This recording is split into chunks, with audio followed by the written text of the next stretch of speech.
আসসালামু আলাইকুম। Research help বাংলাদেশের পক্ষ থেকে আপনাদেরকে আবারও স্বাগত। তো বলেছিলাম যে আজকের ক্লাসে আমরা বেসিক পড়াশোনা, তবে এগুলো আমাদের খুবই গুরুত্বপূর্ণ, বেসিক কিন্তু খুব গুরুত্বপূর্ণ।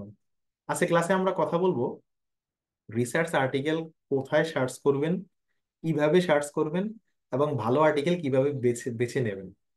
তো প্রথম প্রশ্নই হইতে পারে যে এটার প্রয়োজনটা আসলে কি, মানে কেন আমরা রিসার্চ আর্টিকেলকে বেছে নেওয়া লাগবে। উত্তর হচ্ছে, আপনি যে ব্যাকগ্রাউন্ডে হন না কেন, গবেষণা করতে গেলে দেখবেন যে ইন্ট্রোডাকশন নামে একটা পার্ট আছে, লিটারেচার রিভিউ নামে একটা পার্ট আছে, ডিসকাশন নামে একটা পার্ট আছে। এই পার্ট গুলোতে আমরা অন্যজনের কাছ থেকে তথ্য নেওয়া লাগে। আর অন্যজনের কাছ থেকে তথ্য নিতে হলে তো আপনার অন্যজনের আর্টিকেলটা খুঁজে বের করা লাগবে বা চুজ করা লাগবে, তাই না? এই জন্য আজকে ক্লাসটা অনেক গুরুত্বপূর্ণ, কারণ আমরা যখন অ্যাডভান্স ক্লাস শুরু শুরু করবো লেকচার নাম্বার 7 থেকে, তখন দেখবেন আজকের ক্লাসটা আপনার অনেক কাজে লাগবে। ঠিক আছে? আজকের ক্লাসে আমাদের প্রথম আলোচনা হচ্ছে আমরা আমাদের গবেষণায় কাজে লাগানোর জন্য প্রয়োজনীয় রিসার্চ আর্টিকেল কোথায় খুঁজবো। কোথায় খুঁজবো এটা হচ্ছে প্রথম কথা। দেন হচ্ছে কিভাবে খুঁজবো, আর ভালো আর্টিকেল গুলা কিভাবে বেছে নেব। ঠিক আছে? এই আর ওকে। একজন বলেছেন যে কোর্সের টিচারদের প্রোফাইল শেয়ার করতে, আহ, আমি শেয়ার করে দেবো। ঠিক আছে, আউটলাইনের সাথে আছে। আচ্ছা, তো আর্টিকেল সার্চ করার, কোথায় সার্চ করবো? আমরা যে গবেষণা করব, বিভিন্ন জনের আর্টিকেল থেকে তথ্য নেব, সেই আর্টিকেলটা আমরা কোথায় সার্চ করব? উত্তর হচ্ছে, আমরা যারা নতুন গবেষক আমরা সার্চ করি গুগলে, এবং আমরা ভুলটা আসলে ওখানেই করি। আমি বলি, ধরেন আপনি কথার কথা আপনি আর্লি ম্যারেজ নিয়ে গবেষণা করবেন, হ্যাঁ? আপনি আর্লি ম্যারেজ নিয়ে গবেষণা করবেন, আপনি আর্লি ম্যারেজ নিয়ে গুগলে সার্চ করলেন। আমরা নতুন গবেষকরা এটাই করি। এতে যেটা সমস্যা হয়, দেখেন গুগল হচ্ছে এমন একটা জায়গা যেখানে যে শুধু রিসার্চ আর্টিকেল পাওয়া যায় তা কিন্তু নয়। এখানে সবকিছুই পাওয়া যায়, মানে রিসার্চ আর্টিকেল, বুক, আর্লি ম্যারেজ নিয়ে কোনো মুভি থাকলে মুভিও কিন্তু গুগল দেখাবে। ফলে আর্টিকেল সার্চ করার জন্য গুগল একটা আদর্শ জায়গা নয়। তাহলে আমরা কোথায় সার্চ করব? উত্তর হচ্ছে, আমরা গুগল স্কলারে সার্চ করব। গুগল স্কলার, গুগল স্কলার কি এগুলো অনেকে জানেন। গুগল স্কলার হচ্ছে গুগলেরই একটা ডেডিকেটেড জায়গা, যেখানে আপনি সার্চ করলে মুভি দেখাবে না, ডকুমেন্ট দেখাবে না, পত্রিকার খবর দেখাবে না, শুধু রিসার্চ আর্টিকেল দেখাবে। কথা কথা আমি আর্লি ম্যারেজ লিখে যদি এখানে সার্চ করি, খেয়াল করেন, আর্লি ম্যারেজ এখানে সার্চ করলাম, এখন খেয়াল করেন, এখন আমাকে কিন্তু শুধুমাত্র রিসার্চ আর্টিকেল বা বুকস দেখাবে। তার মানে ইনিশিয়ালি আমরা বলতে পারি যে রিসার্চের কাজের জন্য গুগলের চাইতে, ইনিশিয়ালি বলতে পারি যে গুগলের চাইতে গুগল স্কলার বেটার। গুগলের চাইতে গুগল স্কলার বেটার। এটা হচ্ছে যে গুগলেরই রিসার্চের প্রোডাক্ট। গুগলের যেমন গুগল ফটো একটা প্রোডাক্ট, গুগল স্কলার একটা প্রোডাক্ট। দুনিয়ার সব আর্টিকেলের তালিকা এখানে আপনি পাবেন। অনেকে বলতে পারেন যে ভাই ঠিক আছে, তাহলে আমরা গুগল স্কলারে খুঁজবো। তো হচ্ছে না, আমরা গুগল স্কলারও খুঁজবো না। গুগল স্কলার এমন জায়গা যেখানে দুনিয়ার সব আর্টিকেল পাওয়া যায়। কিন্তু দুনিয়ার সব আর্টিকেল কি ভালো? ভুয়া আর্টিকেল তো আছে।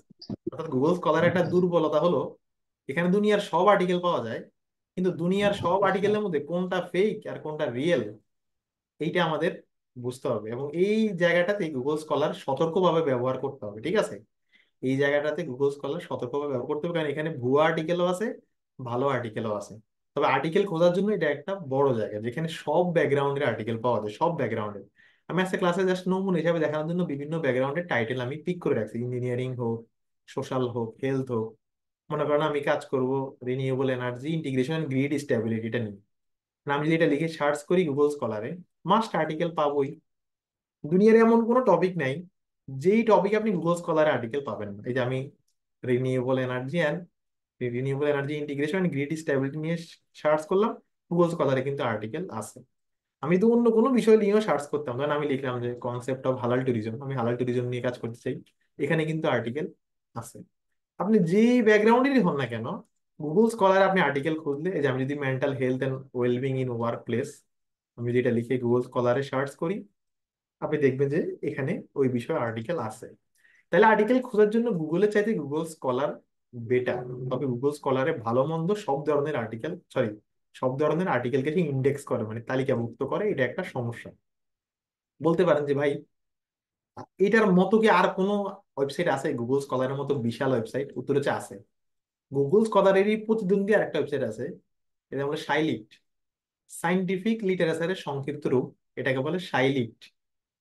আপনারা যদি গুগলে সার্চ করেন সাইলিট লেখে, আমি জাস্ট দেখাচ্ছি আপনাদের, এখানে হয়তো স্ক্রিনে একটু পরে দেখাচ্ছে।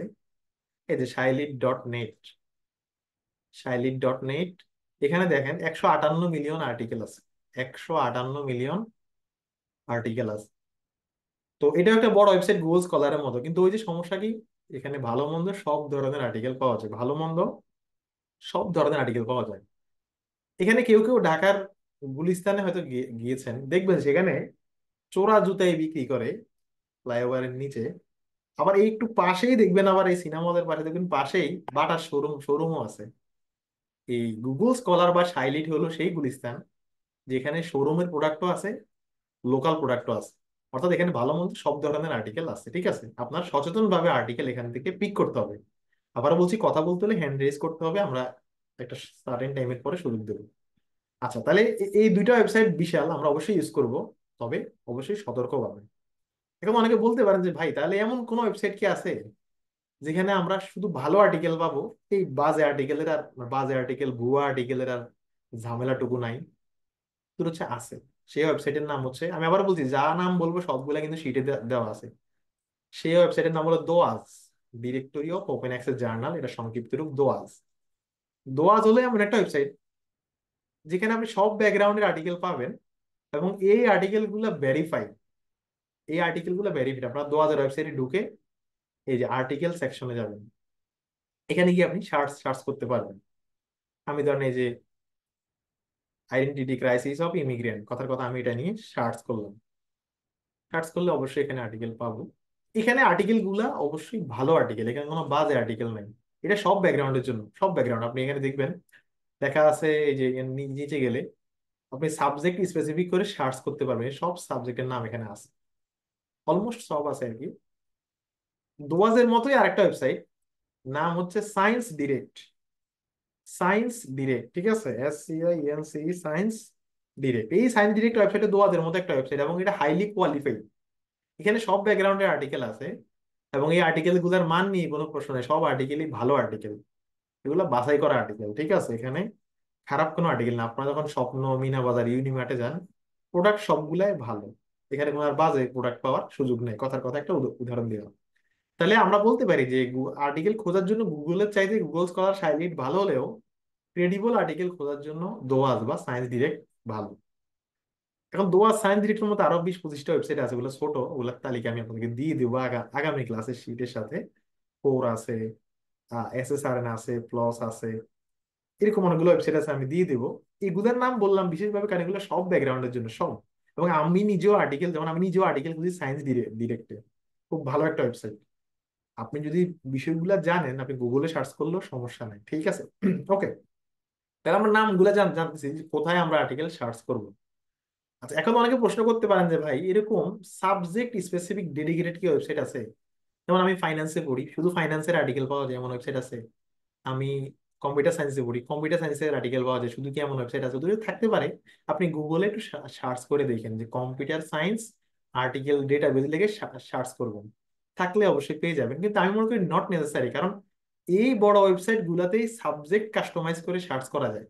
আপনি সাবজেক্ট কাস্টমাইজ করে করে সার্চ করতে পারবেন, ঠিক আছে? এবং এটাই করা ভালো, কারণ স্পেসিফিক ওয়েবসাইট থাকলেও সেগুলো ছোট, অত বড় না আসলে।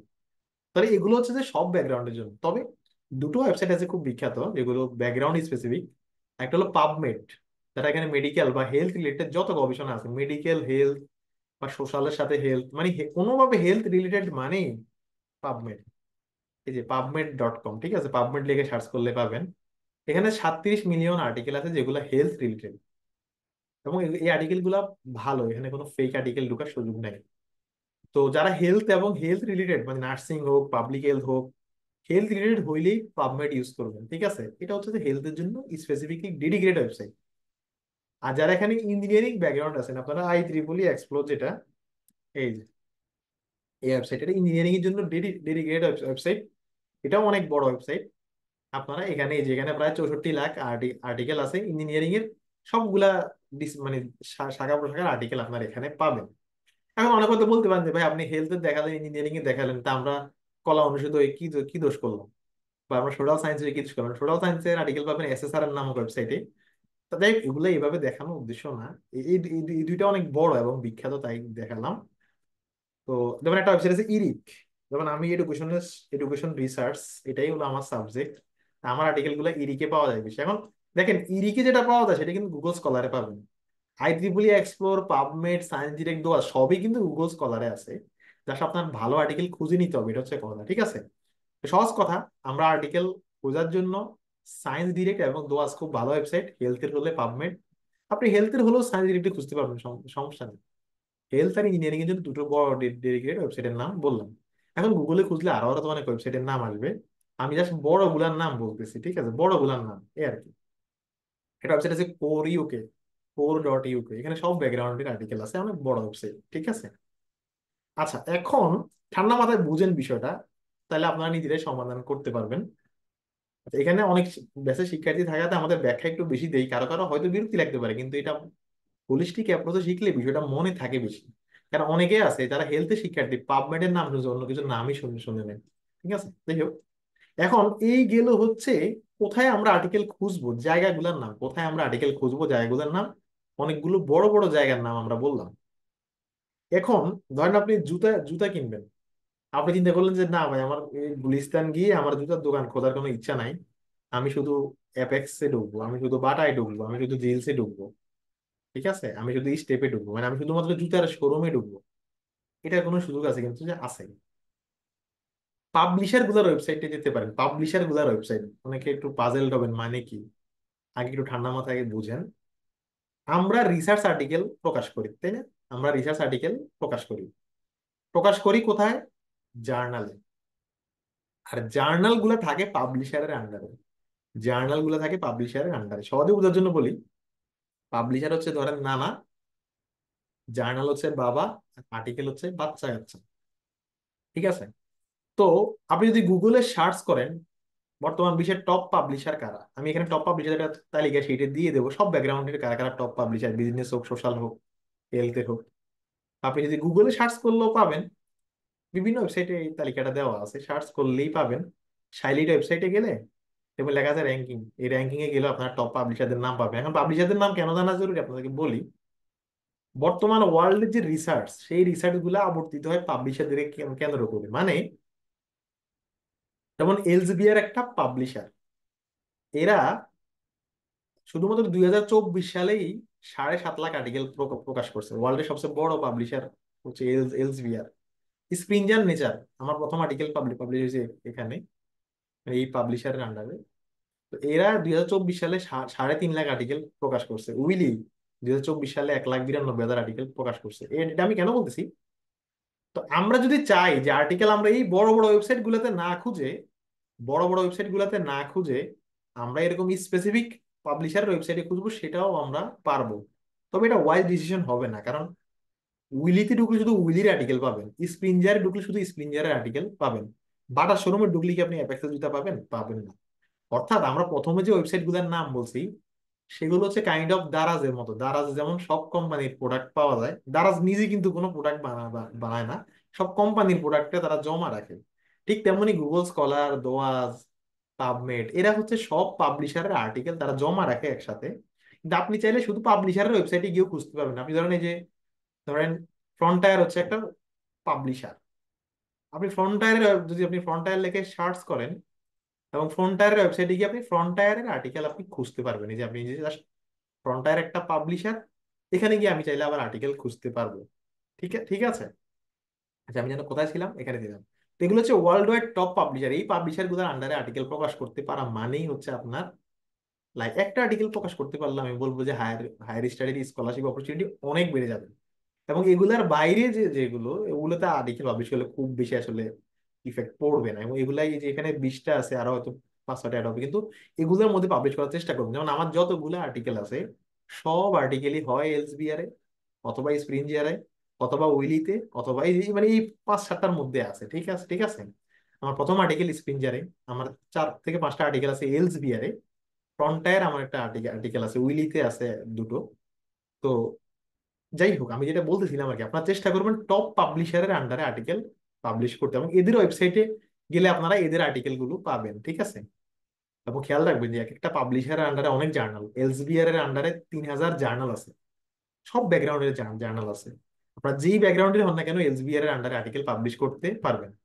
স্পিনজারের আন্ডারে প্রায় 3,000 জার্নাল, টেইলর ফ্রান্সিসের আন্ডারে প্রায় 2,400।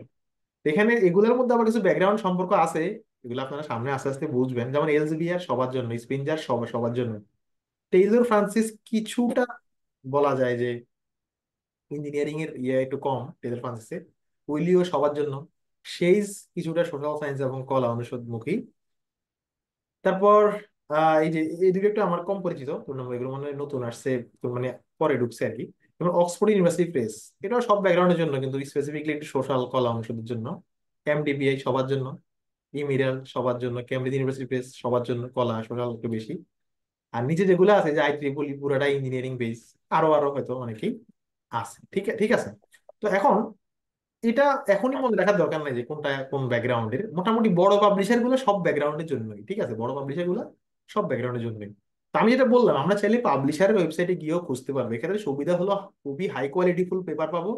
অসুবিধা যেটা হবে আর কি, ভ্যারিয়েন্ট পাবো কম। কারণ আপনি খুঁজতেছেন হচ্ছে বাটার ওয়েবসাইটে, আপনি দারাজে খুঁজলে 30-40টা আইটেম পাবেন, কিন্তু বাটার ওয়েবসাইটে কিন্তু বাটা জুতাই পাবেন। এই পাবলিশারের ওয়েবসাইটে গিয়েও আমরা চাইলে খুঁজতে পারি। ঠিক আছে, জাস্ট কোন জায়গায় খুঁজবেন শুধু জায়গার নামটা আমরা এখন ক্লিয়ার করতেছি। এর বাইরে আরেকটা জায়গা আছে যেটা আমরা আজকে ডিটেলস দেখাবো না, এগুলা সামনে পাবেন। সেই জায়গাটার নাম হলো টাইপসেট বা এলিসিট, দুইটা সিমিলার ওয়েবসাইট। টাইপসেট হচ্ছে এমন একটা ওয়েবসাইট, এটার অনেক কাজ। এইটা এতটাই ইফেক্টিভ ওয়েবসাইট, কারো কারো রিসার্চের 10 ঘন্টার কাজও সে 10 মিনিটে করে দিতে পারবে। এটা এমন একটা পাওয়ারফুল ওয়েবসাইট।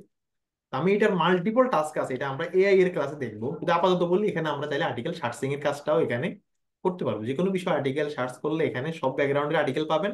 তবে এখানেও ভালো ভালো মন্দ আর্টিকেল বেছে নেওয়া লাগবে। তবে এটার অনেক কাজ, মানে এই ওয়েবসাইট এর কাজ যদি আপনি জানেন, আপনি অবাক হয়ে যাবেন। একটা আর্টিকেল আপনাকে পড়ে পড়ে শোনাবে, একটা আর্টিকেল ব্যাখ্যা করে দেবে, যে কোনো আর্টিকেলের থেকে যে কোনো তথ্য মুহূর্তে বের করে ফেলতে পারবেন। অনেক ফাংশন আছে এটার, এটা আজকে আমাদের আলোচনার বিষয় নয়। যেটা বললাম, চাইলে আমরা typeset.io এই ওয়েবসাইটে গিয়েও আর্টিকেল খুঁজতে পারি। আর্টিকেল কোথায় খুঁজবো? ভাইয়া সাইটেশন কি? জি জি, বললাম কি ভাইয়া সাইটেশন কি? এটা একটু পরে পাবেন, ঠিক আছে, আলোচনাটা একটু পরে পাবেন, একদম টপিকের মধ্যে আছে। আচ্ছা, যেটা বললাম যে এই হলো আর কি বিষয়, যে আমরা কোন কোন জায়গায় আর্টিকেল খুঁজবো, জায়গার নামগুলো আমরা জানলাম। এর বাইরে তো অবশ্যই আপনি যদি ধরেন আপনি ফার্মাসির স্টুডেন্ট, আপনি গুগলে সার্চ করলেন যে ফার্মাসি রিসার্চ আর্টিকেল ডেটাবেস, আপনি পাবেন। তো এরকম আরো আরো নানান জায়গায় থাকতে পারে। আমি বড়গুলার নাম বললাম যেগুলো ওয়ার্ল্ড ওয়াইড খুব রিনাউন্ড, ঠিক আছে। এইগুলো কোথায় আমরা খুঁজবো? এখন প্রশ্ন হলো আমরা কোথায় খুঁজবো, আমরা জানলাম। তবে আমি একটা সহজ আপনাদেরকে বলে দিই, সহজ তরিকা বলে দিই, যেটা আমি নিজে অ্যাপ্লাই করি। সবচেয়ে সহজ সেটা হইলো, এখানে সবাই তো গুগল ইউজ করতে পারেন। মনে করেন আপনি কাজ করবেন, আমি দেখাই দিই। আমি এখান থেকে জাস্ট একটা টাইটেল পিক করি, এটা যে কোনো ব্যাকগ্রাউন্ডেরই হইতে পারে।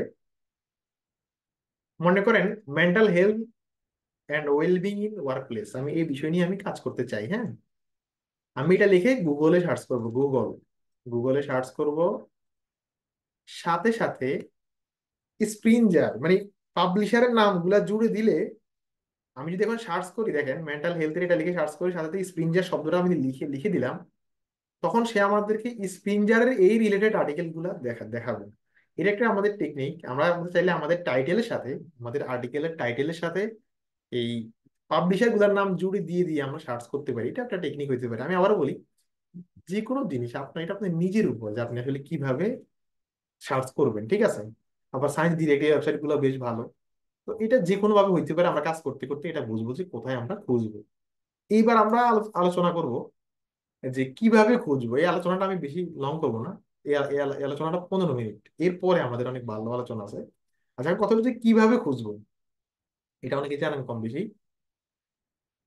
সহজ কথা হইলো যে খুঁজার, আপনি কিভাবে আর্টিকেল খুঁজবেন, রিলেভেন্ট আর্টিকেল খুঁজবেন, এটা একান্ত আপনার নিজস্ব পদ্ধতি, ঠিক আছে, একটা একান্তই নিজস্ব পদ্ধতি। তবে কিছু বেসিক নিয়ম কানুন আছে। যেমন আমরা শর্ট কিওয়ার্ড দিলে ভালো। আপনি যদি একটা সার্চিং ডেটাবেসে গিয়ে পুরো টাইটেল দিয়ে দেন, সেক্ষেত্রে আর্টিকেল নাও দেখাতে পারে।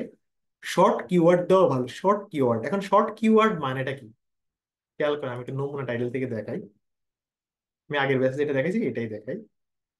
মনে করেন আমি advancement in 3D printing technology and its application in aerospace engineering, আমি এটা লিখে আমি সার্চ করলাম।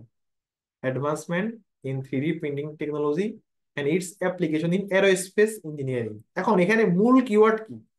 একটা কিওয়ার্ড হলো 3D প্রিন্টিং টেকনোলজি, একটা কিওয়ার্ড হলো এরোস্পেস ইঞ্জিনিয়ারিং, একটা কিওয়ার্ড হলো অ্যাপ্লিকেশন। এবার আপনি যখন সার্চ করবেন রিলেভেন্ট আর্টিকেল পাওয়ার জন্য, তখন বেটার হয় আপনি ধরেন 3D printing technology and aerospace engineering, মানে ছোট কিওয়ার্ড দিয়ে সার্চ করবেন।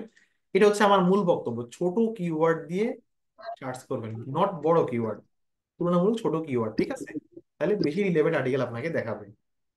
আমরা একটু আওয়াজ না করি প্লিজ। রনি, আপনি একটু, আবু বাকার ভাই আপনার বারবার আনমিউট হয়ে যাচ্ছে, আপনি একটু কাইন্ডলি নিজেকে মিউট করবেন। আচ্ছা, আমার একটু এটা আমার এখানে ক্যাপচা পূরণ করা লাগতেছে। আচ্ছা, তাহলে আমি এই যে 3D printing technology and aerospace engineering লিখে আমি সার্চ করলাম। সার্চ করার সাথে সাথে আমাকে অনেক আর্টিকেল দেখাচ্ছে, কিন্তু আমি যদি পুরো কিওয়ার্ড দিতাম, পুরো টাইটেল দিতাম, আমাকে আর্টিকেল কম দেখাতো বা রিলেভেন্ট আর্টিকেল কম দেখাতো। আপনার এই জন্য কিওয়ার্ডটাকে একটু ছোট করে নিয়ে আসবেন। যে যে ব্যাকগ্রাউন্ডে আছেন এখানে, সব ব্যাকগ্রাউন্ডের শিক্ষার্থী আছেন। যেমন ধরেন এখানে আমাদের টাইটেল গুলা কি, এই যে যে mental health and wellbeing in workplace, strategy for employee support and productivity. Abu Bakar ভাই আপনার তো বারবার ইয়া হচ্ছে। আচ্ছা, ওয়েট করবেন। হ্যাঁ, মিউট মিউট করে করে ফেলুন। আচ্ছা, তো যেটা বললাম, যে যেমন ধরেন আপনার শিরোনাম হচ্ছে এইটা, যে the role of telemedicine in improving health care access in rural area. সেক্ষেত্রে আপনার হেলথ কেয়ার অ্যাক্সেস একটা টপিক, টেলিমেডিসিন একটা টপিক, তাহলে আপনি telemedicine and health care access লিখে সার্চ করেন। আমাদের লেকচার 7 শেষ করলে আপনাদের টপিক নিয়ে বুঝতে পারবেন যে টপিকটা কেমন আর কোন টপিক লিখে সার্চ করা উচিত। Telemedicine and health care access, ঠিক আছে, এটা লিখে আপনি সার্চ করবেন, ঠিক আছে, ঠিক আছে। যাই হোক, যেটা বললাম যে ছোট কিওয়ার্ড দিয়ে সার্চ করার চেষ্টা করবেন, ছোট কিওয়ার্ড, এটা আশা করি আপনারা বুঝতে পারছেন।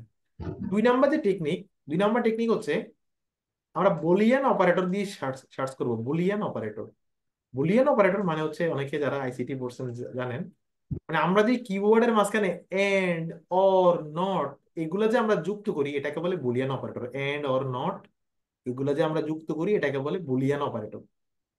খেয়াল করুন, একটু আগে যে আমরা সার্চ করলাম একটা টপিক, যে ধরেন এই যে renewable energy integration and grid stability, এখন এই মাঝখানে যে এন্ড শব্দটা দিছে, এই এন্ড শব্দটা কিন্তু তাৎপর্যপূর্ণ। মাথায় রাখবেন যে আপনি যখন কোনো কিওয়ার্ডের মাঝখানে এন্ড দেবেন, এন্ড মানে হচ্ছে কমন এবং আনকমন। অর্থাৎ যেই আর্টিকেলে গ্রিড স্টেবিলিটি এর কথাও আছে, রিনিউয়েবল এনার্জির কথা আছে, সেই আর্টিকেল আপনাকে দেখাবে। আর যদি মাঝখানে আপনি অর দিতেন, অর, অর দেওয়া মানে মানে ধরেন আপনি সার্চ করলেন ক অর খ, অর মানে হচ্ছে ওই আর্টিকেলে ক পেলেও দেখাবে, খ পেলেও দেখাবে। অর্থাৎ অর দিয়ে সার্চ করলে আপনি যেমন ধরেন অ্যাডভার্টাইজিং অর মার্কেটিং লিখে সার্চ করলেন, যে আর্টিকেলে অ্যাডভার্টাইজিং এর কথা আছে সেটাও দেখাবে, যে আর্টিকেলে মার্কেটিং এর কথা আছে সেটাও দেখাবে। কিন্তু এন্ড দিয়ে যখন আমরা সার্চ করব, আমি যদি চিলড্রেন এন্ড পোভার্টি লিখে সার্চ করি, তাহলে যে আর্টিকেলে চিলড্রেনের কথা আছে এবং যে আর্টিকেলে পোভার্টি কথা আছে, মানে যে আর্টিকেলে বোথ বোথ আছে, ওই আর্টিকেলটা আমাকে শো করবে। সহজ কথায় বললে এন্ড দিয়ে সার্চ করা ভালো। আর নট দিয়ে যদি আমি সার্চ করি, মানে এটা বাদ দাও, আমি যদি ধরেন এই যে কিওয়ার্ডটা একটু আগে আমি আপনাদেরকে বললাম, renewable energy integration and greed stability, আমি যদি বলি নট গ্রিড স্টেবিলিটি, তার মানে রিনিউয়েবল ইন্টিগ্রেশনের সব আর্টিকেল দেখাবে, শুধু গ্রিড স্টেবিলিটি সম্পর্কিত আর্টিকেল দেখাবে না। আমি যদি লিখি যে printing technology not aerospace engineering, তাহলে প্রিন্টিং টেকনোলজি সব আর্টিকেল দেখাবে, শুধু এরোস্পেস ইঞ্জিনিয়ারিং সম্পর্কিত গুলা দেখাবে না। এন্ড অর নট, এই হলো তাদের কাজ। আমি একটু প্র্যাকটিক্যালি দেখাই, দেন আপনারা বুঝবেন, ঠিক আছে, ঠিক আছে। এটা যে কোনো মোটামুটি সব ওয়েবসাইটে এই সিস্টেমটা পাবেন। যেমন আমি IEEE এক্সপ্লোর, এই যে ওয়েবসাইটটা, এই ওয়েবসাইটে আপনি যদি অ্যাডভান্স সার্চে যান, অ্যাডভান্স সার্চ, আমি দুইটা ওয়েবসাইট থেকে দেখাচ্ছি, দেখেন এই যে অ্যাডভান্স সার্চে গেলে, এবার আপনি ধরেন আপনার শিরোনাম কি, আপনার কিওয়ার্ড হচ্ছে প্রিন্টিং টেকনোলজি, হ্যাঁ, 3D প্রিন্টিং টেকনোলজি, এটা হচ্ছে আপনার একটা কিওয়ার্ড। আপনি একটা কিওয়ার্ড দিলেন, এরপর লেখা আছে দেখেন, আপনি কি এন্ড দিয়ে বাকি কিওয়ার্ড যুক্ত করবেন, না অর দিয়ে যুক্ত করবেন, না নট দিয়ে যুক্ত করবেন, লেখা। আমি যদি বলি এন্ড দিয়ে যুক্ত করবো, এন্ড, এবং এরপরে যদি আমি বাকিটা দেই, আপনাদের এখানে একটু পরে আসতেছে স্ক্রিন, কিন্তু মিলাই নিলে হবে। খেয়াল করেন, আমি 3D printing technology and aerospace engineering লেগে সার্চ করি। এবার সার্চ করি। আচ্ছা, আসতেছে আর্টিকেল। দেখেন এখানে ওরা প্রায় অনেক আর্টিকেল দেখাইতেছে, হ্যাঁ। 90টা আর্টিকেল এবং 291টা কনফারেন্স পেপার দেখাচ্ছে। আচ্ছা, একটু বলে নেই যে আর্টিকেল এবং কনফারেন্স পেপারের মধ্যে কিঞ্চিত তফাৎ আছে, যেগুলো ক্লাস করতে করতে পারবেন। ইঞ্জিনিয়ারিং ব্যাকগ্রাউন্ডে আর্টিকেল এবং কনফারেন্সটাও গুরুত্বপূর্ণ। আপাতত ধরে নেন কনফারেন্স পেপার আর আর্টিকেল সেম, তাহলে ব্যাখ্যা পাবেন। আমি একটা পিডিএফ দিয়ে দিব। তো আর্টিকেল লেখা একটু কঠিন, আর্টিকেল একটু বড়, আর্টিকেল একটু তুলনামূলক বেশি ভারী, কনফারেন্স পেপার তুলনামূলক প্রকাশ করা ইজি। যাই হোক, সেটা আমাদের এখনকার আলোচনার বিষয় নয়। তো যেটা বললাম, যে আমরা সার্চ করলাম, দেখেন আমরা এখন 3D পেন্টিং টেকনোলজি এবং aerospace, 3D painting technology aerospace সেই আর্টিকেল গুলো আমরা পাচ্ছি, ঠিক আছে, কারণ আমরা এন্ড দিয়ে সার্চ করেছি। আমি একটা প্র্যাকটিক্যাল উদাহরণ আপনাদেরকে দিই। তো আমি পাবমেডের ওয়েবসাইটে গেলাম। পাবমেড, আমরা জানি পাবমেড হচ্ছে হেলথের ওয়েবসাইট, ঠিক আছে। আমি আগের বেসও যেটা দেখাইছি সেই উদাহরণটাই দিই। মনে করেন আমরা কাজ করবো হচ্ছে আহ রিপ্রোডাক্টিভ হেলথের সাথে আর্লি ম্যারেজের সম্পর্ক, এটা নিয়ে আমরা কাজ কাজ করবো, হ্যাঁ। রিপ্রোডাক্টিভ হেলথের সাথে আর্লি ম্যারেজের সম্পর্ক নিয়ে আমরা কাজ করবো, রিপ্রোডাক্টিভ হেলথ। আমি আবারও বলছি, সবাই নিজের মতো করে মিলে নিতে হবে। এখন আমরা রিপ্রোডাক্টিভ হেলথ আমাদের একটা কিওয়ার্ড, এরপর আপনি কি এটাকে এন্ড দিয়ে যুক্ত করবেন না অর দিয়ে যুক্ত যুক্ত করবেন? ধরেন আমি প্রথমে এন্ড দিয়ে যুক্ত করি, এন্ড ধরেন আর্লি ম্যারেজ, হ্যাঁ, reproductive health and early marriage. খেয়াল খেয়াল করেন কিন্তু, আর্লি ম্যারেজ আমি এন্ড দিয়ে যুক্ত করলাম এবং সার্চ সার্চ সার্চ করলাম। এখন দেখেন ওয়েবসাইট আমাকে এমন আর্টিকেল গুলো দেখাবে, যে আর্টিকেল গুলোতে আর্লি ম্যারেজের কথাও আছে, রিপ্রোডাক্টিভ হেলথের কথাও আছে। আর্লি ম্যারেজের কথা আছে, রিপ্রোডাক্টিভ হেলথের কথা আছে, আর্লি ম্যারেজের কথা আছে, হেলথের কথা আছে। ওই আর্টিকেল গুলো সে আমাকে দেখাবে, কারণ আমি এন্ড দিয়ে সার্চ করেছি। কিন্তু আমি যদি অর দিয়ে সার্চ করতাম, তাহলে যে কোনো একটা কিওয়ার্ড পেলেই, আর্লি ম্যারেজ পেলেও ওই আর্টিকেল দেখাবে, রিপ্রোডাক্টিভ হেলথ পেলেও ওই আর্টিকেল দেখাবে। এই যে আমি এখন অর লিখে সার্চ করলাম, দেখেন এই একটা আর্টিকেল যেটার সাথে কোনো ম্যারেজের কোনো সম্পর্ক নাই, সেই আর্টিকেলটা দেখাচ্ছে, কারণ রিপ্রোডাক্টিভ হেলথের সাথে সম্পর্কিত। মানে যে কোনো একটা কিওয়ার্ড পেলে সেই আর্টিকেলটা দেখাবে। আমি যদি সহজ করে বলি আপনাদেরকে, আপনারা এন্ড দিয়ে সার্চ করবেন। সহজ করে বলে দিলাম, ঠিক আছে। আচ্ছা, এরপর 3 নাম্বার কৌশলে যাই, আর্টিকেল সার্চ করার এক্সাক্ট ফ্রেজ সার্চিং বা কোটেশন মার্ক দিয়ে সার্চ করাটা গুরুত্বপূর্ণ। যেমন খেয়াল করেন, আমি একটু শীট থেকে তথ্যটা নিই। মনে করেন আমি গুগল স্কলারে গিয়ে সার্চ করলাম যে কনসেপ্ট অফ হালাল ট্যুরিজম, এটা লিখে আমি যদি গুগল স্কলারে সার্চ করি, তখন সে আমাকে হালাল ট্যুরিজমের সাথে সম্পর্কিত সব আর্টিকেল দেখাবে। কিন্তু আমি যদি একটা কোটেশন মার্ক দিয়ে দেই এবং দেন সার্চ করি, কোটেশন মার্ক দিয়ে সার্চ করার অর্থ হলো সে আমাকে ওই আর্টিকেল গুলো দেখাবে যে আর্টিকেল গুলোতে দা কনসেপ্ট অফ হালাল ট্যুরিজম শব্দটা একসাথে আছে। আবারও বলছি, সে আমাকে ওই আর্টিকেল গুলো দেখাবে যে আর্টিকেল গুলোতে দা কনসেপ্ট অফ হালাল ট্যুরিজম শব্দটা একত্রে আছে।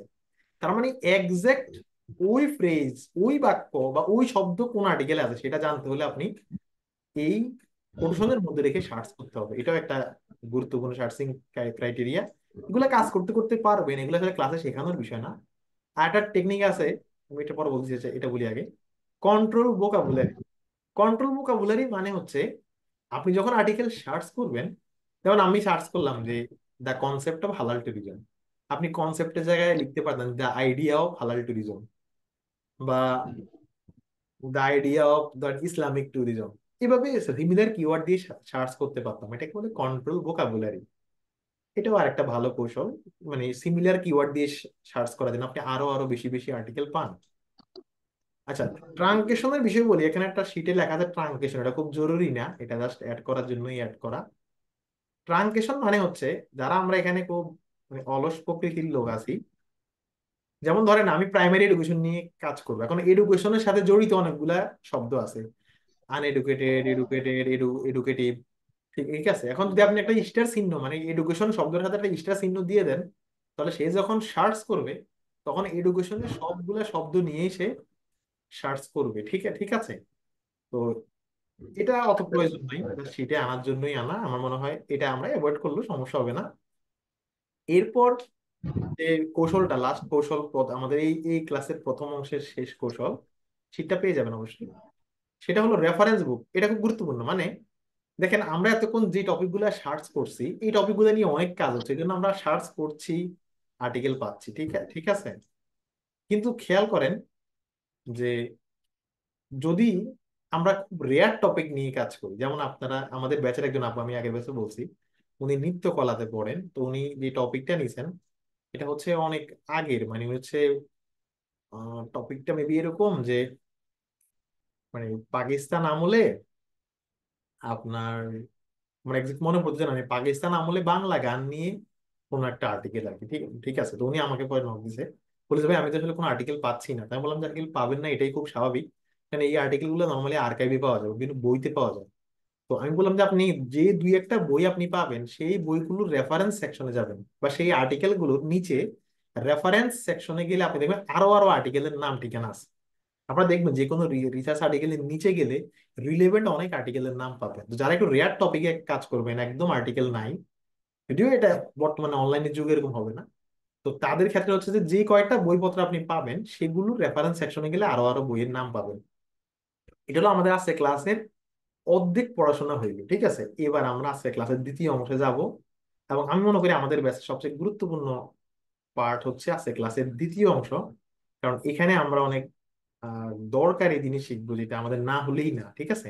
তো এগুলো আমাদের প্রথম অংশ। আমি ভাবছিলাম প্রথম অংশ শেষে ক্লাস প্রশ্ন নেবো, তা আমার মনে হয় দ্বিতীয় অংশ শেষে আমরা একবারে প্রশ্ন নিই, সেটাই ভালো হবে। যারা ভিডিও দেখে যারা ক্লাস করবে ওটাই ভালো হবে।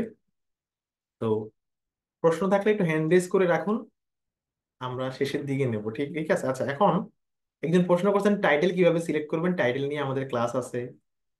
আচ্ছা, একজন প্রশ্ন করছেন পিয়ার রিভিউ জার্নাল কি, আমি এটা জানাবো। প্রশ্ন করলে হ্যান্ড রেজ করে রাখুন, আমি একটু পরেই প্রশ্ন আপনাকে নিচ্ছি। আচ্ছা, একজন বলছেন যে রেকর্ড পাওয়া যাবে কিনা, হ্যাঁ রেকর্ড পাওয়া যাবে। তারপর উম আচ্ছা, আর আর কোনো প্রশ্ন আপাতত দেখতে পাচ্ছি না আমি। আচ্ছা, একজন প্রশ্ন করেছেন বিজনেস বিজনেস রিলেটেড পেপার কোথায় পাবেন, একটু পরে আলাপ পাবেন বিজনেস রিলেটেড। একজন বলেন ফুল পেপার তো পাওয়া যায় না, ডাউনলোড করবো কিভাবে, আগামী ক্লাসে এটা পাবেন। একজন বললেন মেটা ডাটা মানে কি, মেটা ডাটা মানে হচ্ছে যে সহজ কথা হইলো যে কোনো আর্টিকেলের সামগ্রিক যে তথ্য ওটা ওই আর্টিকেলের মেটা ডাটা। যেমন আপনার ক্ষেত্রে আপনার নিজের নাম, বাপের নাম, মায়ের নাম, ঠিকানা, এটা আপনার মেটা ডাটা। আর্টিকেলের ক্ষেত্রে আর্টিকেলের টাইটেল, ডেট, এগুলো মেটা ডাটা। আচ্ছা, যাই হোক, আমি প্রশ্ন একটু পরে নিচ্ছি, আমরা ক্লাসের দ্বিতীয় পার্টে যাই। ক্লাসের দ্বিতীয় পার্টটা খুব গুরুত্বপূর্ণ, খুবই গুরুত্বপূর্ণ, ইভেন রিসার্চ না করলেও গুরুত্বপূর্ণ। এই দেখেন, আমরা এতক্ষণ যত আর্টিকেল দেখে সার্চ করি, গুগলে হোক যেখানে হোক, আমাদেরকে অনেক আর্টিকেল দেখায়, হাজার হাজার শত শত আর্টিকেল দেখায়। তো এখান থেকে বেস্ট আর্টিকেল গুলো আমরা কিভাবে চুজ করবো, এটা খুব গুরুত্বপূর্ণ। কেন বলেছি গুরুত্বপূর্ণ আমি বলি, আমাদের ব্যাচের একজন শিক্ষার্থী, ও ডাবি আইআর এর স্টুডেন্ট, ও গত সপ্তাহে একটা আর্টিকেল আমরা সাবমিট করছি আর কি ব্যাচ থেকে। তো সাবমিট করার পর জার্নাল আমাদেরকে, ওদের একটা সিস্টেম আছে জার্নালের, তারা দেখাইছে যে রেফারেন্স গুলার মান কেমন। বুঝছেন, আমার কাছে ছবিটাও আছে, আমি এখন সামনে নাই বলে দেখাতে পারতেছি না।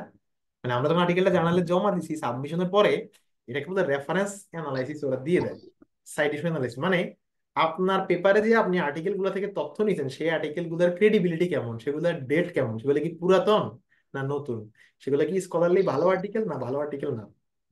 এই জিনিসটা জার্নালের হাতে কিন্তু এই মেকানিজমটা আছে। ফলে আপনি খুব দুর্বল আর্টিকেল যদি লেখেন, সেটা কিন্তু ভালো জার্নাল কখনো অ্যাকসেপ্ট করবে না। আমাদের ব্যাচের অনেকে আছেন আমাকে নকও দিছেন যে ভাই আমি 2017 সালে থিসিস করছি, পাবলিশ করতে পারবো কিনা। একটু পরে বুঝবেন পাবলিশ করতে পারবেন কিনা, পারবেন, কিন্তু কিছু যদি কিন্তু আছে, বা আপনি এই স্ট্যান্ডার্ড গুলো মেনটেন করছেন কিনা, তাহলে আপনি বুঝবেন। তো যেটা বললাম, যে আমরা যখন কোনো আর্টিকেল থেকে তথ্য নেই, সেই আর্টিকেল গুলোর নানান বৈশিষ্ট্য আমাদের মাথায় রাখতে হয়। এগুলো হয়তো এখন আমরা ক্লাসে শেখাচ্ছি, কিন্তু কাজ করতে করতে তখন আর আপনার শেখা লাগবে না, আপনি এমনি পারবেন। ঠিক আছে, ঠিক আছে। মানে আপনারা যে ঢাকা ঢাকা থেকে কক্সবাজার যান, তো সেখানে কোন বাসটা ভালো, এটা কি আপনি কোম্পানির নাম মনে রাখা লাগে? লাগে না। আমরা এমনি জানি ঢাকা টু কক্সবাজার, ঢাকা টু চিটাগং কোন বাসগুলা ভালো, কোন বাসগুলা লোকাল, আমরা এমনি জানি। ঠিক তেমনি কাজ করতে করতে আমরা বুঝবো, কিন্তু এখন আমরা তো আগে শিখতে হবে, যেহেতু আমরা ফিল্ডে নতুন। ওকে, তো কোন আর্টিকেলটা আপনি চুজ করবেন সেটা অনেকগুলা বিষয়ের উপর নির্ভর করবে। এর মধ্যে একটা বিষয় হচ্ছে যে আর্টিকেলটা আপনার সাথে রিলেভেন্ট কিনা, এটা হচ্ছে 1 নাম্বার কথা। মানে যে কোনো আর্টিকেল যখন আপনি ডাউনলোড করবেন, আগামী ক্লাসে আমরা দেখাবো কিভাবে ডাউনলোড করবেন, প্রথম কথা হলো আর্টিকেলটা আপনার রিলেভেন্ট কিনা। এই যে একটু আগে আমরা সার্চ করলাম যে 3D প্রিন্টিং টেকনোলজির সাথে এরোস্পেস ইঞ্জিনিয়ারিং এর সম্পর্ক নিয়ে গবেষণা করব। এখন আপনাকে যদি এরোস্পেস ইঞ্জিনিয়ারিং এর সম্পর্কিত গবেষণা না দেখাইয়া অন্য একটা এরিয়ার আর্টিকেল দেখায়, আপনার কাজে আসবে? তো হচ্ছে কাজে আসবে না। আপনি কাজ করবেন বাংলাদেশের ফুটবল নিয়ে, কিন্তু আপনাকে আর্টিকেল দেখাচ্ছে, আপনি কাজ করবেন বাংলাদেশের ফুটবল নিয়ে, আপনাকে আর্টিকেল দেখাচ্ছে বাংলাদেশের চলচ্চিত্র সংক্রান্ত, আপনার কাজে আসবে? কোনো কাজ আসবে না। প্রথম কথা হলো আর্টিকেলটা রিলেভেন্ট কিনা সেটা আপনার নিশ্চিত করতে হবে। তো প্রথম ধাপটা আপনার নিজে নিশ্চিত করা লাগবে না, বেশিরভাগ সার্চিং যে ডেটাবেস তারা রিলেভেন্ট আর্টিকেল গুলো আমাদেরকে আগে দেখায়, মানে এই ধাপটা অটো ফিল আপ হয়ে যায়, কারণ বেশিরভাগ রিলেভেন্ট গুলো আমাদেরকে আগে দেখায় যখন আমরা কোথাও সার্চ করি। তবুও যে কোনো আর্টিকেলের ভেতরে অনেকগুলা পার্ট থাকে, তার মধ্যে টাইটেল এবং অ্যাবস্ট্রাক্ট, অ্যাবস্ট্রাক্ট মানে সার সংক্ষেপ। দুনিয়ার যে কোনো আর্টিকেল, যেটা ফ্রি হোক পেইড হোক, অন্তত সার সংক্ষেপটুকু আপনি ফ্রিতে পড়তে পারবেন, সার সংক্ষেপটুকু ফ্রিতে পড়তে পারবেন। যে কোনো আর্টিকেলের নামের উপর সার্চ করলে, ধরেন আমার এই যে এই আর্টিকেলটা, হ্যাঁ, এই আর্টিকেলের উপর আমি যদি লিখি, এই আর্টিকেলটা হয় ফ্রি বা পেইড, আমরা আগামী ক্লাস দেখাবো কেমনে পেইড আর্টিকেল ডাউনলোড করবেন। দেখেন এটা কিন্তু অ্যাবস্ট্রাক্ট, মানে সার সংক্ষেপটা কিন্তু ফ্রি আছে। আপনি এই সার সংক্ষেপটা পড়ে ডিসাইড করবেন যে এটা আপনার গবেষণার সাথে রিলেভেন্ট কিনা, নাকি রিলেভেন্ট না। তবে এটা অটো ফিল আপ হয়ে যাবে, কারণ সার্চিং ইঞ্জিন গুলো আমাদেরকে রিলেভেন্ট আর্টিকেলই আগে দেখায়। ওকে, এটা হচ্ছে এক নাম্বার কথা। দুই নাম্বার, আপনি দেখবেন আপনার আর্টিকেলটা আপ টু ডেট কিনা। এখন এই আপ টু ডেট মানে কত বছর? কেউ বলবেন কি 5 বছর না 10 বছর, এখানে কথা আছে। ধরেন এখানে যারা কলা অনুষদের আছেন বা সোশ্যাল সায়েন্সেরও কিছু সাবজেক্ট, আপনি হয়তো নবাব সিরাজউদ্দৌলা কেমন লোক ছিল এটা নিয়ে গবেষণা করবেন। এখন এটা নিয়ে গবেষণা করতে হলে তো আপনার ঐতিহাসিক বইপত্র গুলা থেকে তথ্য নেওয়া নেওয়া লাগবে, তাই না? এখন ঐতিহাসিক বইপত্র গুলা কি 2018, 19, 20, 22 সালে লেখা হয়েছে? না, 100 বছর আগে লেখা হয়েছে, 50 বছর আগে লেখা হয়েছে। তার মানে কি, আপনার আর্টিকেল কত পুরাতন হতে পারবে এটা নির্ভর করবে আপনার টপিকের উপর। টপিক যদি ডিমান্ড করে যে পুরাতন আর্টিকেল থেকে তথ্য নেওয়া যাবে, তাহলে আপনি নেবেন। কিন্তু ইন জেনারেল যে নিয়ম সেটা হলো, ইন জেনারেল যে নিয়ম, চেষ্টা করবেন সবচেয়ে আপ টু ডেট তথ্য নেওয়ার জন্য। আমাদের স্যাররা বলে বিগত 5 বছরের আর্টিকেলকে টার্গেট করবা।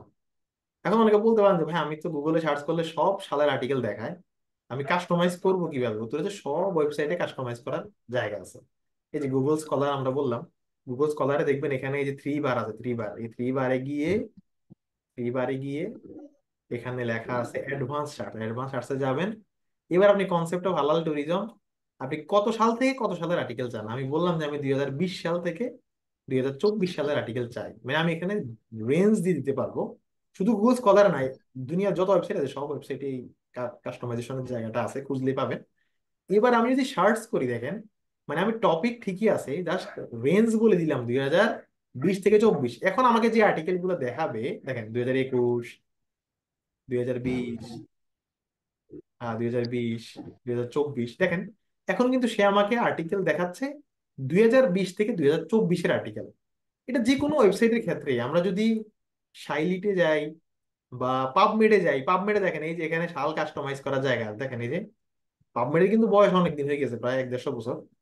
তো আমরা এখানে ধরেন হয়তো আমরা 2010-এর পরের আর্টিকেল চাই, তাহলে আমরা এখানে কাস্টমাইজ করতে পারবো, যে কোনো ওয়েবসাইটে কাস্টমাইজ করা যায়। তো খেয়াল রাখবেন যেন আপ টু ডেট তথ্যটা যেন থাকে। আমি আগের বছর বলছি যে ধরেন আপনি বাংলাদেশের ডেঙ্গু নিয়ে আপনি কাজ করবেন। হুম, এখানে যারা ইঞ্জিনিয়ারিং, যারা মেডিকেল, যারা ক্লিনিক্যাল আছেন তারা খুব মনোযোগ দিয়ে শুনবেন, বা যারা বিজনেস ব্যাকগ্রাউন্ডের। তো আপনাদের ক্ষেত্রে ডেটা গুলো আপ টু ডেট হলে ভালো। আপনি বলতেছেন মানে আর্টিকেলের ইন্ট্রোডাকশন পার্টে যখন আপনি সমস্যাটা উপস্থাপন করেছেন, আপনি বলতেছেন যে বাংলাদেশে প্রতি বছর ডেঙ্গুতে 5,000 মানুষ মারা যায়, রেফারেন্স 2008। এখন ডেঙ্গুতে কত মানুষ মারা যায় এটা তো প্রতি বছরই ডেটা গভর্নমেন্টের কাছে থাকার কথা। তাহলে আপনি কেন 2008 সালের ডেটা এখানে ব্যবহার করবেন?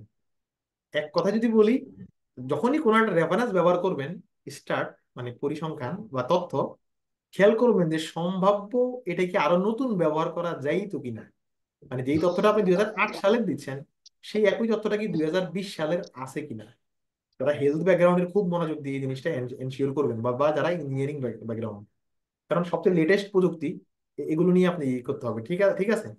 তো যেটা বললাম, আপ টু ডেট সাল ব্যবহার করার চেষ্টা করবেন। সেক্ষেত্রে আপনি ডেট কাস্টমাইজ করে সার্চ করলে নতুন নতুন পেপার গুলো আপনি পাবেন। সেটা কি 5 বছর না 10 বছর, এটা এখানে বিবেচ্য বিষয় না। বিবেচ্য বিষয় হলো আপনি আপনার এন্ড থেকে সর্বোচ্চটুকু পার্সেন্ট নিয়ে নেন। আর পেপার যখন জার্নালে জমা দেওয়া হয়, জার্নালে কিন্তু পেপার রিভিউয়াররা রিভিউ করে, তারা কিন্তু এই ফিল্ডে এক্সপার্ট। তারা ঠিকই কমেন্ট করবে যে আপনি সব আর্টিকেল ব্যবহার করছেন 5 বছর পুরাতন, 10 বছর পুরাতন, 15 বছর পুরাতন, আপনি কি নতুন আর্টিকেল পান নাই, মানে প্রশ্ন করবে। ঠিক ঠিক আছে। এই তো আপ টু ডেট রেফারেন্স ব্যবহার করা গুরুত্বপূর্ণ, তবে সাবজেক্ট ভেদে এই কথাটা ভিন্নতা আছে। আচ্ছা, এরপর আসেন গুরুত্বপূর্ণ কথা। আবু বকর ভাই, আপনি বারবার আনমিউট হয়ে যাচ্ছে, এটা অন্যদেরকে ডিস্টার্ব করতেছে ভাই।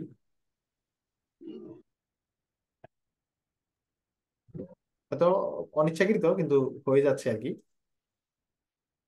আচ্ছা, সাইটেশন। সাইটেশন খুব গুরুত্বপূর্ণ একটা বিষয়, আমরা এগুলো শেষ করে দেন, একদম অনেক প্রশ্ন নেব। সাইটেশন খুব গুরুত্বপূর্ণ একটা বিষয়। দেখেন, আমরা বলছিলাম যে আর্টিকেল, আমরা আর্টিকেল প্রকাশ করতে চাই এখন। একটা আর্টিকেল ক্রেডিবিলিটি বোঝার অনেকগুলো উপায় আছে, একটা আর্টিকেল ক্রেডিবল কিনা সেটা বোঝার অনেকগুলো উপায় আছে। তার মধ্যে একটা উপায় হলো সেই আর্টিকেলের সাইটেশন দেখা, সেই আর্টিকেলের সাইটেশন দেখা। দেখেন, এখানে এই যে এই আর্টিকেলের নিচে লেখা আছে সাইটেড বাই 23, সাইটেড বাই 23। এই আর্টিকেলের নিচে লেখা আছে সাইটেড বাই 34। অর্থাৎ সাইটেড বাই 34 মানে হচ্ছে, সাইটেড বাই 34 মানে হচ্ছে 34টা গবেষণায় এই গবেষণা থেকে তথ্য নেওয়া হয়েছে। আচ্ছা আবু বকর ভাই, আপনি একটু কাইন্ডলি ভিডিও দেখে নিয়েন কেমন। আপনাকে আমি লিভ দিয়ে দিচ্ছি, হ্যাঁ? কিছু মনে নিয়েন না।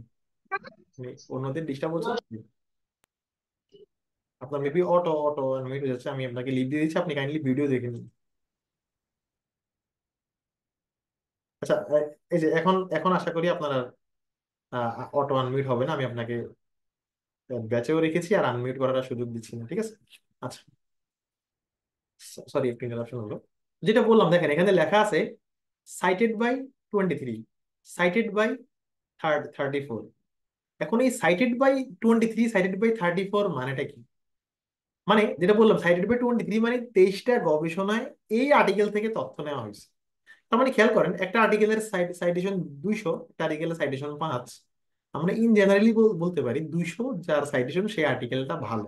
ইন জেনারেলি আমরা এটা বলতে পারি, ঠিক আছে? আপনারা যখন কোনো বিষয়ে সার্চ করবেন, অনেক আর্টিকেল পাবেন যেগুলো সাইটেশন হয়তো 200, 500, 1000 অনেক পাবেন।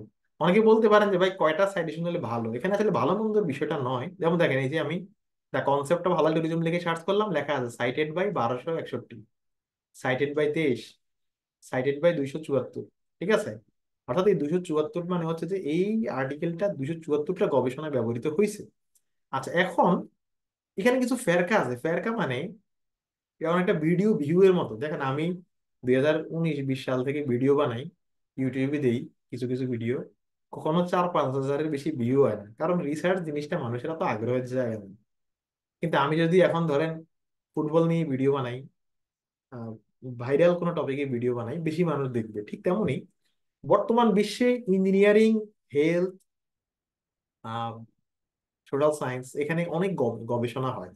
ফলে এই ফিল্ডের গবেষকদের সাইটেশন অনেক বেশি, বিশেষ করে ইঞ্জিনিয়ারিং এবং ইঞ্জিনিয়ারিং, পিওর সায়েন্স এবং হেলথ, এই তিন ব্যাকগ্রাউন্ডের অনেক বেশি গবেষণা হয়। যেহেতু অনেক বেশি গবেষণা হয়, ফলে একজনের কাছ থেকে আরেকজন তথ্য নেওয়ার জায়গাটাও বেশি।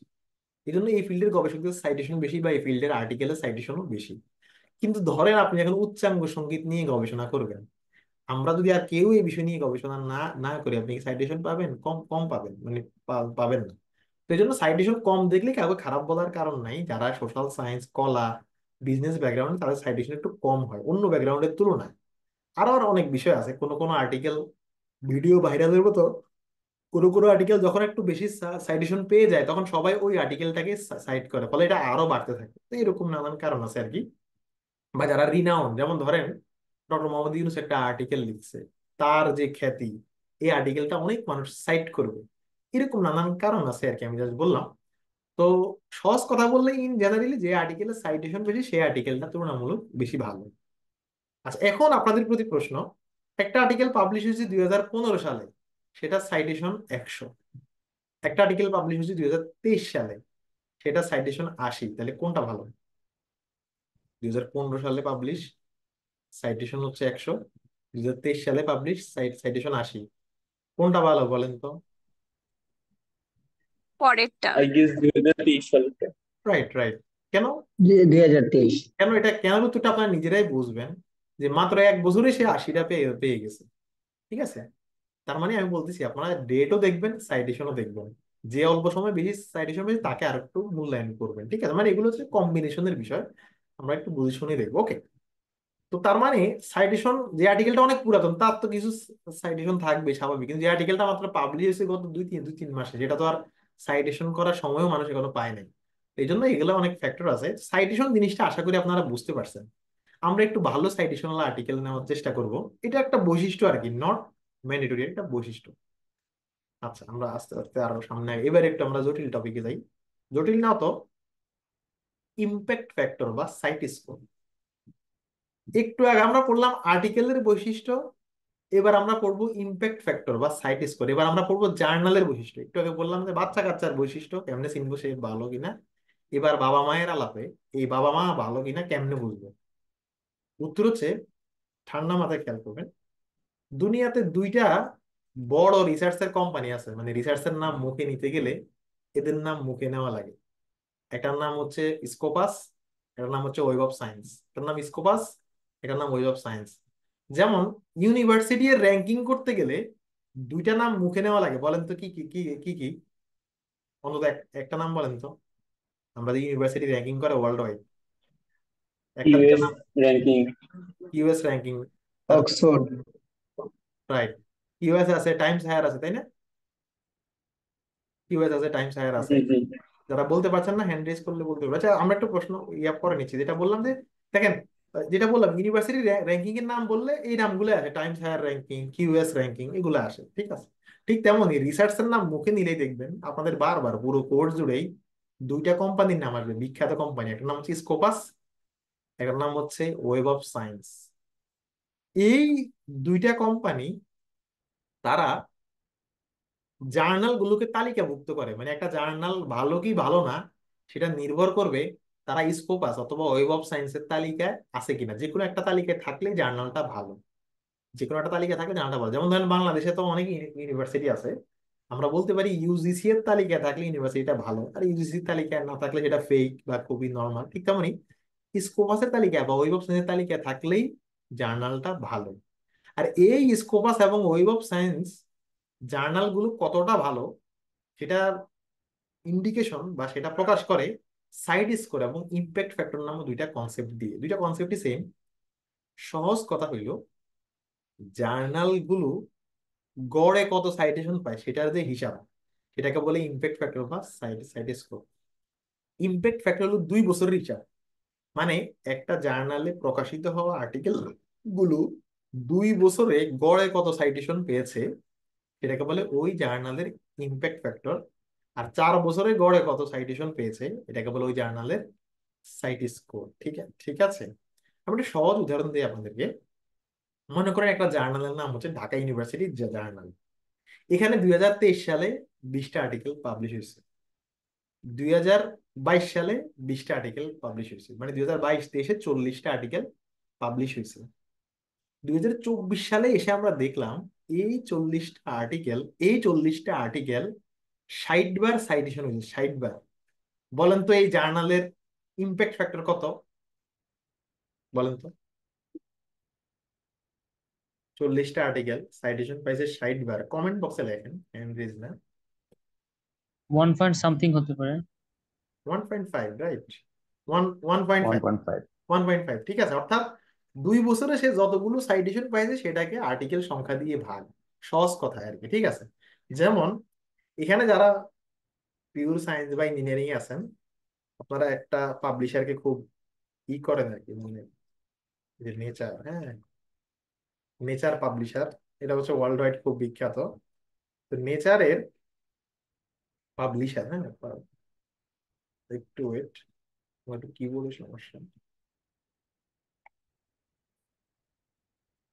নেচার পাবলিশিং গ্রুপ, আচ্ছা।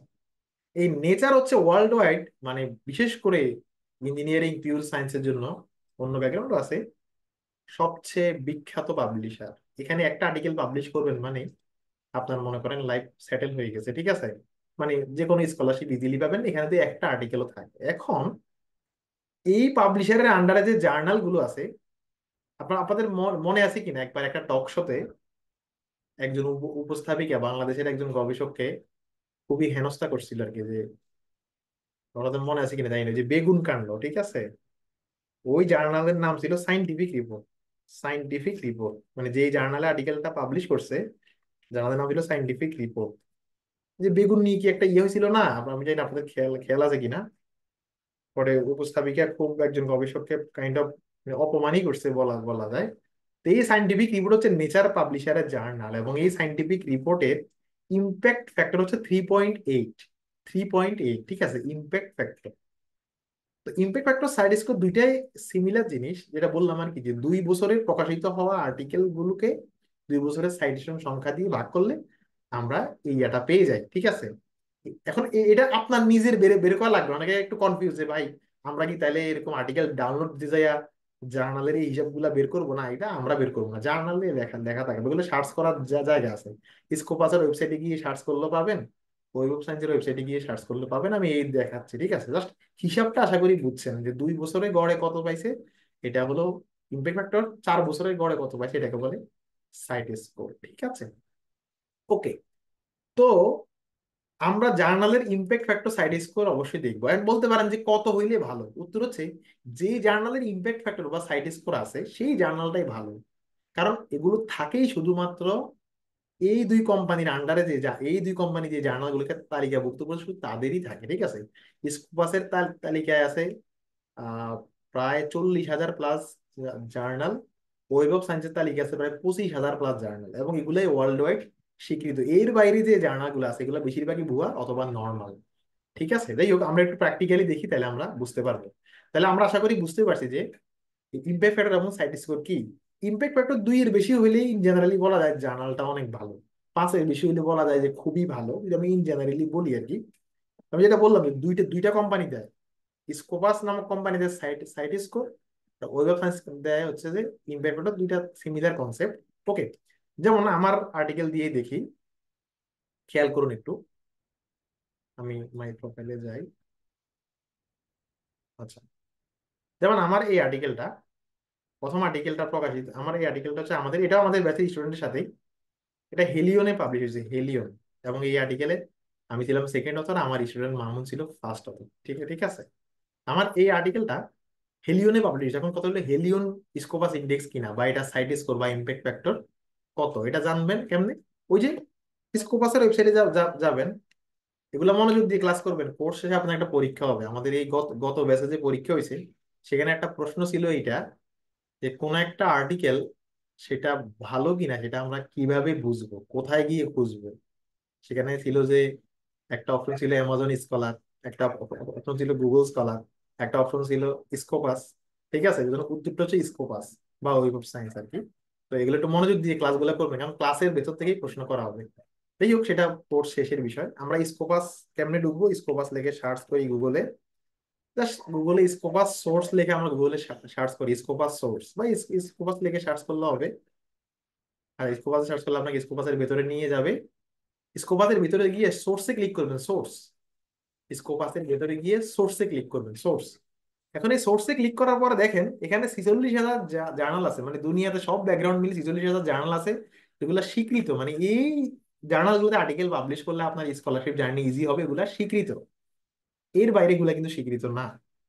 এখন আমি এখানে গিয়ে যে লেখা আছে সাবজেক্ট এরিয়া টাইটেল পাবলিশার, আমি সাবজেক্ট এরিয়া লিখে সার্চ করলাম, সরি সাবজেক্ট এরিয়া না, টাইটেল লিখে সার্চ করলাম। এবার জার্নালের নামটা দিয়ে দিলাম, মানে আপনি যে জার্নালে আর্টিকেল প্রকাশ করছেন বা যে জার্নালের আর্টিকেল থেকে আপনি তথ্য নিতেছেন, জার্নালের নামটা এখানে দিলাম, দেন ফাইন্ড সোর্স। যদি দেখেন যে ওই আর্টিকেলের জার্নালটা তালিকায় দেখেন, এই যে হেলিয়ন, হেলিয়ন কিন্তু স্কোপাসের তালিকায় আছে, এবং এটা সাইট স্কোর হচ্ছে 4.5। এটা সাইট স্কোর হচ্ছে 4.5। এটা একটা Q1 জার্নাল। Q1 মানে কি 2 মিনিট পরে বুঝবেন। খুবই ভালো জার্নাল, এটা Q1 জার্নাল। Q1 মানে কি দেখেন, এই এর 2 মিনিট পরেই বলি, যেহেতু বললাম। দেখেন এই যে হেলিয়ন কিন্তু স্কোপাসের তালিকায় আছে। আচ্ছা, ওয়েব অফ সায়েন্সের তালিকায় কি আছে? আমরা যদি গুগলে সার্চ করি ওয়েব অফ সায়েন্স। আচ্ছা, আপনাদের কি বিরক্ত লাগে এরকম একটু বেশি ব্যাখ্যা দেওয়াতে? কারণ এগুলো অনেক ইজি জিনিস, অনেকে জানেন, চ্যাট বক্সে না, জানাই। আমি একটু না ফ্র্যাঙ্কলি না বলি, it's very good, very good. Okay, okay, ঠিক আছে। না, অনেকে দেখা যায় বলতে পারে যে ভাই, এক কথা আপনি দুইবার কেন বলতেছেন, কিন্তু বুঝতে হবে যে আমাদের ব্যাচে কিছু লার্নার বিগিনারও আছেন, ঠিক ঠিক আছে, আমরা ওনাদেরকেই মানে একটু প্রায়োরিটি দিচ্ছি আর কি। ওকে, দেখেন আমি just Web of Science master journal list লিখে সার্চ করলাম, ওয়েবসাইটটা পেয়ে গেলাম। এবার আমি এখানে গিয়ে হেলিয়ন নামটা দিই, হেলিয়ন নামটা দিলাম, সার্চ জার্নালে ক্লিক করলাম। এখন দেখেন এখানে যে হেলিয়নটা এখানে আছে। ওকে, তাহলে খেয়াল রাখবেন যে ওয়েব অফ সায়েন্স বা স্কুপাস দুইটার একটার মধ্যে থাকলেই হবে, দুইটা থাকলে তো অনেক ভালো। এখন এইবার আসেন Q1 Q2-র বিষয়, দেখবেন অনেকে আমরা আর্টিকেল প্রকাশ করি, এবং আর্টিকেল প্রকাশ করার পরে মানে পোস্ট করি যে আমার আর্টিকেল Q1-এ গেছে, Q2, যেমন আমার নিজের যে আর্টিকেল, যতগুলো আর্টিকেল আমার, এর মধ্যে 42% আর্টিকেল Q1 জার্নালে প্রকাশ হয়েছে, আর 28% আর্টিকেল Q2 জার্নালে প্রকাশ হয়েছে। প্রশ্ন করবেন আপনারা যে ভাই Q1 Q2 মানেটা কি?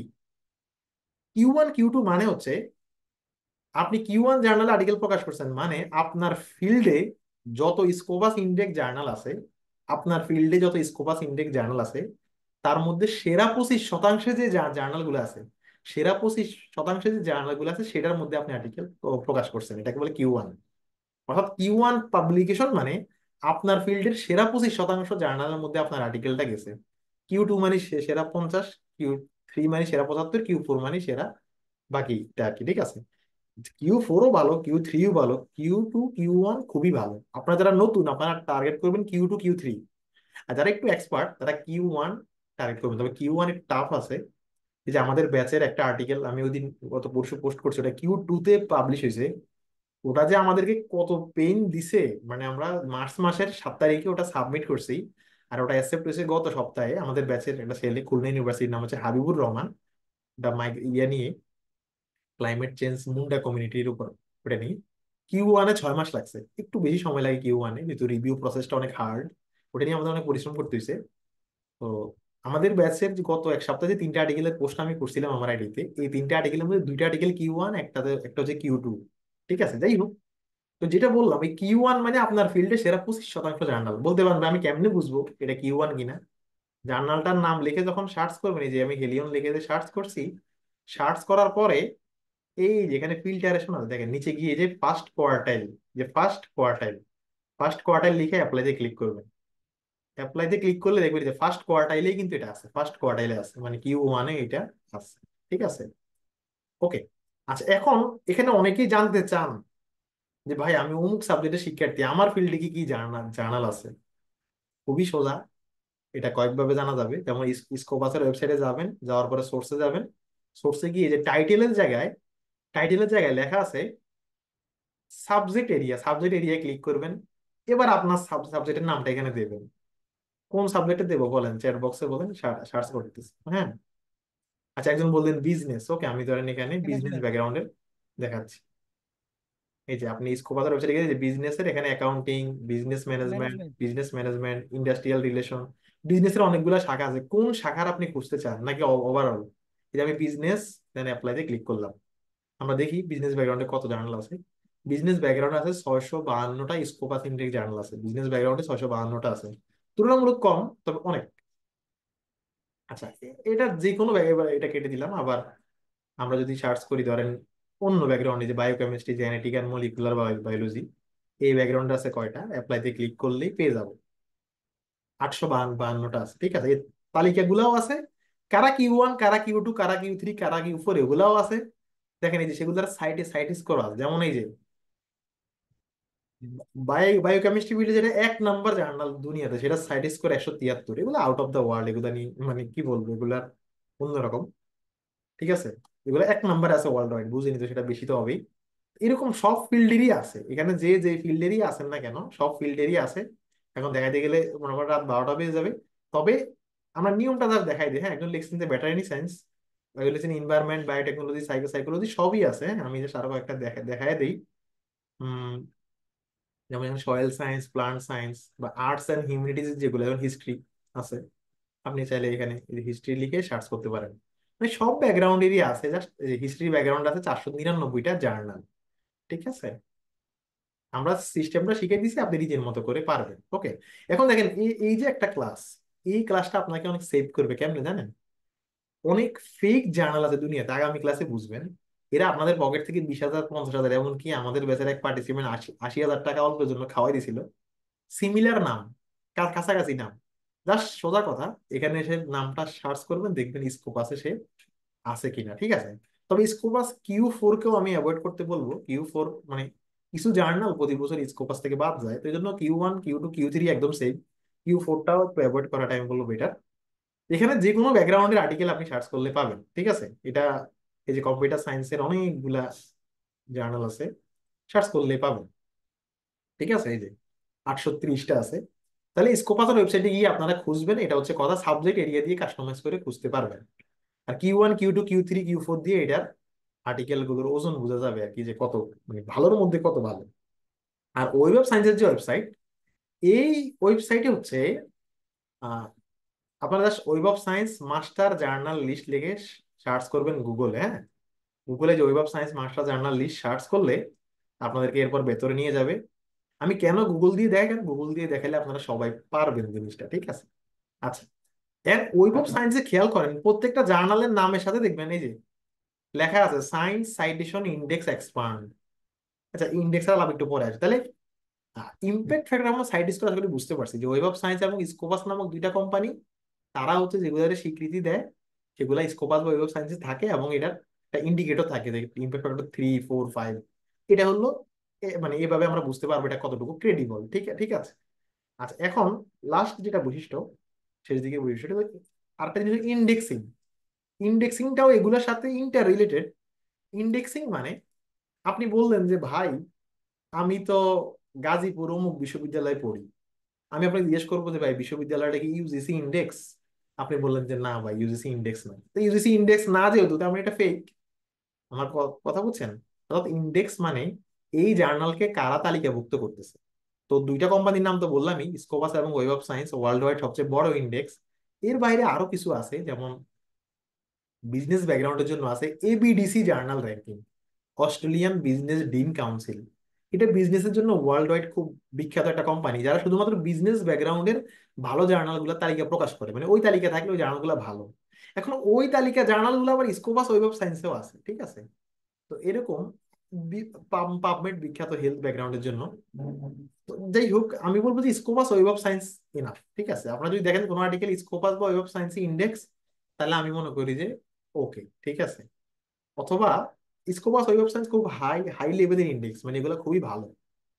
আর অন্তত দোয়াজ, মানে দোয়াজ হচ্ছে যে ধরেন কোনো আর্টিকেল যদি স্কোপাস ওয়েব অফ সায়েন্সে না থাকে, মানে কোনো জার্নাল যদি স্কোপাস বা ওয়েব অফ সায়েন্সের তালিকায় না থাকে, এরপর দোয়াজে খুঁজবেন, দোয়াজেও যদি না থাকে, তাহলে বুঝবেন যে এই এই এই জার্নালকে আমি আর বিবেচনা করতেছি। দোয়াজের মধ্যেও আমাদের 20,000 জার্নালের নাম আছে, হ্যাঁ। এগুলা ওয়ার্ল্ড ওয়াইড স্বীকৃত সব ব্যাকগ্রাউন্ডের জন্য। তাহলে ইন্ডেক্সিং মানে কি? ইন্ডেক্সিং মানে হচ্ছে যে কোন কোম্পানি তাকে স্বীকৃতি দিচ্ছে, স্কোপাস ওয়েব অফ সায়েন্স এবিডিসি বা দোয়া স্বীকৃতি দিলে এগুলা তুলনামূলক বেশি ভালো, ঠিক আছে। এখন আপনারা ঘাটাঘাটি করতে গেলে অনেক কিছু হবে, অনেকে বলতে পারেন যে ভাই ওয়েব অফ সায়েন্সে এই যে একটা জার্নালের নামের সাথে লেখা আছে সায়েন্স সাইটেশন ইন্ডেক্স এক্সপান্ড, এটা মানে কি? এই যে এই জার্নালের নামের সাথে লেখা আছে ইমার্জিং সোর্স সাইটেশন ইন্ডেক্স, এটা মানে কি? এটা হচ্ছে ওয়েব অফ সায়েন্স তার তালিকাভুক্ত, আর যেমন স্কোপাস যেমন Q1 Q2 Q3 Q4 ভাগ করে, ওয়েব অফ সায়েন্সও তার তার তালিকাভুক্ত আর্টিকেল গুলারে কয়েকটা ভাগে ভাগ করে। সোজা কথায় বললে, যেই জার্নাল গুলোর নাম এটাতে লেখা আছে emerging source citation index, emerging মানে সে, আমরা বলি না উদীয়মান তারকা, সে ভালো জার্নাল, তবে তাকে এখনো চূড়ান্ত ভালো বলে ঘোষণা করা হয়নি, কিন্তু সে ভালো, তার তালিকায় আছে। আর যেগুলোর নামের সাথে লেখা আছে সায়েন্স সাইটেশন ইন্ডেক্স এক্সপার্ট, সেগুলা চূড়ান্ত লেভেলের ভালো, অনেক টপ রেটেড, ঠিক আছে। আপাতত এই দুইটা শিখলে হবে। এরপর এর এখানে আরো ক্যাটাগরি করছে, আর্টস এর গুলারে arts humanity citation index expert, এরকম বিভিন্ন নামে এখানে ক্যাটাগরি করছে, আর্টস থেকে শুরু করে অন্য সব সাবজেক্ট। এখানে দেখবেন আপনারা ওয়েব অফ সায়েন্সে গেলে সব সাবজেক্ট ধরে ধরে সার্চ করতে পারবেন। তবে একটু একটা নোক্তা দিয়ে রাখি, স্কোপাস ওয়েবসাইটটা সব ব্যাকগ্রাউন্ডের জন্য, ওয়েব অফ সায়েন্স তুলনামূলক এখানে আপনি আর্টস এর জার্নাল একটু কম পাবেন, আর্টস, তারপর হিউম্যানিটিজ, বিজনেস একটু একটু তুলনামূলক কম পাবেন, তবে স্কোপাস একদম কমপ্লিট, ঠিক আছে। এই জন্য এদের জার্নাল একটু কম। ওয়েব অফ সায়েন্সটা সবচেয়ে জনপ্রিয় হচ্ছে ইঞ্জিনিয়ারিং, পিওর সায়েন্স, এগ্রিকালচার বা এই ব্যাকগ্রাউন্ডের মধ্যে, ঠিক আছে। তবে এই দুইটাই বড় কোম্পানি, আমি জাস্ট বললাম আর কি, স্কোপাস যেমন সবারটা একদম ডিটেলস কভার করছে, ওয়েব অফ সায়েন্স কিছুটা কলা অনুষদ বা বিজনেস ক্ষেত্রে কিছুটা কম কভার করছে আর কি। ওকে, তাহলে ইন্ডেক্সিং যেটা বুঝছেন যে সে কার তালিকায় আছে সেটা নির্ভর করবে তার ক্রেডিবিলিটি। আর্টিকেল পাবলিশ করতে যেমন কাজে লাগবে, ঠিক তেমনি আমরা যখন কোনো আর্টিকেল থেকে তথ্য নেব সেই আর্টিকেলটা কার আন্ডারে আছে সেটা গুরুত্বপূর্ণ। এখন আপনারা বলতে পারেন যে ভাই আমরা কি এগুলো দেখে দেখে নেবো নাকি প্রত্যেকটা আর্টিকেল? দেখেন, আপনি যখন অ্যাপেক্স এর শোরুমে ঢুকবেন তখন আপনার কিন্তু আর্টিকেলের অনেক কিছু মানে জুতার অনেক কিছু চেক চেক করা লাগবে না। একটা ব্র্যান্ডের কোম্পানি সবকিছু ঠিক আছে, ঠিক তেমনি যদি কোনো একটা আর্টিকেল সেটা যদি ভালো পাবলিশারের হয়ে থাকে দেখবেন বাকি সবগুলা রুলস এমনি সে ফিল আপ করে করে ফেলছে, ঠিক আছে। আচ্ছা, তো এখন আমরা শেষ দিকে আছি। আরেকটা ওয়েবসাইট আছে, নাম হলো সীমাগো। এই সীমাগো ওয়েবসাইটটা হচ্ছে ওই স্কোপাসের, মানে স্কোপাসের অ্যাক্সেস আমরা অনেকে পাই না। মানে স্কোপাসের ওয়েবসাইটে যারা সার্চ করতে সমস্যা হয় তারা সীমাগো ওয়েবসাইটে সার্চ করবে। এই সীমাগো ওয়েবসাইটটা হচ্ছে স্কোপাসেরই ডাটা নিয়ে তারা ওয়েবসাইট করছে, নাম হলো সীমাগো। এই যে সীমাগো ওয়েবসাইট, সীমাগো ওয়েবসাইটের লিঙ্ক আমি দিয়ে দিছি, নাম লিখে সার্চ করলে পাবেন। এই কোন একটা জার্নাল ভালো কি ভালো না সীমাগো ওয়েবসাইটেও সার্চ করতে পারেন। সীমাগো ওয়েবসাইটে সার্চ করলে ওই জার্নালের সব খুঁটিনাটি বলে দিয়েছে। আমি সীমাগো ওয়েবসাইটে ওই জার্নালের নাম লিখে সার্চ করলাম, জার্নালের নাম আসলো, দেন ওকে ক্লিক করলাম। এবার দেখেন নিচে গেলেই দেখবেন এটাকে Q1 না Q2 দেখাচ্ছে, যে যেটা একটা Q1 জার্নাল, ঠিক আছে। সীমাগো ওয়েবসাইটে গেলেও পাবেন, মানে স্কোপাস ওয়েবসাইট থেকে তো পাবেনই, তাহলে সীমাগো ওয়েবসাইটটাও ব্যবহার করতে পারেন এরকম ইন্ডেক্সিং বা এই সম্পর্কিত আলাপের জন্য। সীমাগো ওয়েবসাইটে আরো অনেক কাজ আছে, দুনিয়ার সব র্যাঙ্কিং এখানে পাবেন। ধর আমি যদি প্রশ্ন করি যে ওয়ার্ল্ড ওয়াইড বর্তমানে কোন দেশ রিসার্চে আগে আছে, আপনার কান্ট্রি র্যাঙ্কিং এখানে পাবেন। কেউ কি বলতে পারবেন বাংলাদেশ কয় নাম্বারে হইতে হইতে পারে? রিসার্চ আর্টিকেলের দিক দিয়ে বাংলাদেশ কয় নাম্বারে হইতে পারে? এই যে সীমাগো ওয়েবসাইটে রিসার্চ আর্টিকেলের দিক দিয়ে ওয়ার্ল্ড ওয়াইড দেশগুলার র্যাঙ্কিং আছে এখানে। 1 নম্বরে ইউএসএ, 2 নম্বরে চায়না, গত 20 বছরের হিসাব অনুযায়ী, হ্যাঁ, 25 বছরের। কেউ দেখি, হ্যাঁ অনেকে লিখতেছেন, আমি শুধু আমি দেখতেছি অবশ্য। একজন লিখছেন 66, একজন লিখছেন 61, একজন লিখছেন 100+। 60-এর কাছাকাছি। আমরা গত ব্যাচে যখন দেখাইছিলাম, আমাদের আগের ব্যাচে তখন 60-এর কাছাকাছি ছিল। এই যে বাংলাদেশ হলো 61, ঠিক আছে। সীমাগত র্যাঙ্কিং এ, কান্ট্রি র্যাঙ্কিং এ স্কোপাস ইন্ডেক্স রিসার্চ আর্টিকেলের জায়গায় বাংলাদেশে 61 নাম্বারে আছে। এগুলো আমাদের তো লাগবে না। চাইলে আপনার এখন সাবজেক্ট র্যাঙ্কিং, এরকম আরো র্যাঙ্কিং, ইউনিভার্সিটি র্যাঙ্কিং সবই এখান থেকে বের করতে পারবেন। এটা একটা বাড়তি কথা, আমাদের ক্লাস সাথে না রিলেটেড না, চাইলে ওয়েবসাইট একটু ঘাটাঘাটি করতে পারেন, ঠিক আছে। তো আমরা আজকে আর ডিটেল যাব না, আমরা জাস্ট গুগল স্কলার প্রোফাইল কিভাবে বের করতে হয়, যেমন আমি কয়েকদিন আগে পোস্ট করছি। আহ, আমরা আমাদের মূল মূল আলোচনা শেষ, আমি জাস্ট একটু বাড়তি একটু যুক্ত করি। ধরেন ঢাকা বিশ্ববিদ্যালয়ের বিসি স্যার, ওনার রিসার্চ প্রোফাইল বেশ ভালো ভালো। তো আমরা অনেক ওনাকে নিয়ে পোস্ট করছিলাম, তো আমরা একটু দেখাই দিই যে আসলে একটু wait। আচ্ছা, আমি রাজশাহীর ওনারটা দিয়ে দেখাই। ওনার নাম কি জানো? রাজশাহী বিসি নিয়াজ আহমেদ খান না? না, রাজশাহী বিসি স্যারের নাম হচ্ছে নকিব স্যার, মানে নাকি? আচ্ছা, কেউ একটু নামটা দেন তো, আমি চ্যাট বক্সে কেউ একটু কষ্ট করে নামটা দিন তো। রাজশাহী ইউনিভার্সিটি বিসি স্যারের নামটা যেন কি? সালে আহমেদ নকিব না?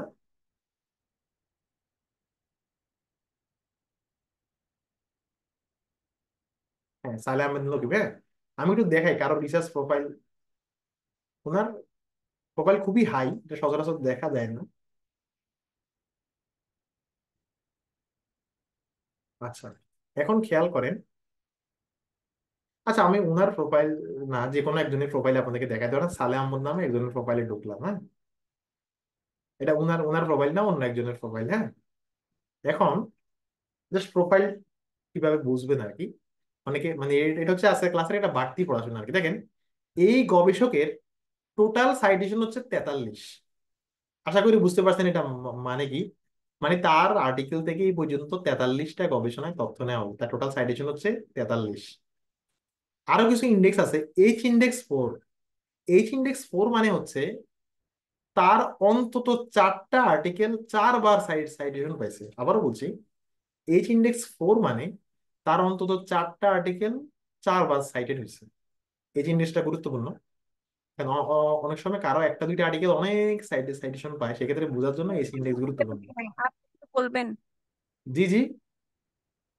এইচ ইন্ডেক্সটা আবার একটু বলবেন প্লিজ। H-index 4 মানে হচ্ছে ওনার 4টা আর্টিকেল অন্তত 4বার সাইটেশন পাইছে। বুঝতে বুঝতে পারছেন? ওনার জি 4টা জি। আর্টিকেল অন্তত 4বার সাইটেশন পেয়েছে। আর I10 ইন্ডেক্স 3, এটা আপনারা ইজিলি বুঝবেন।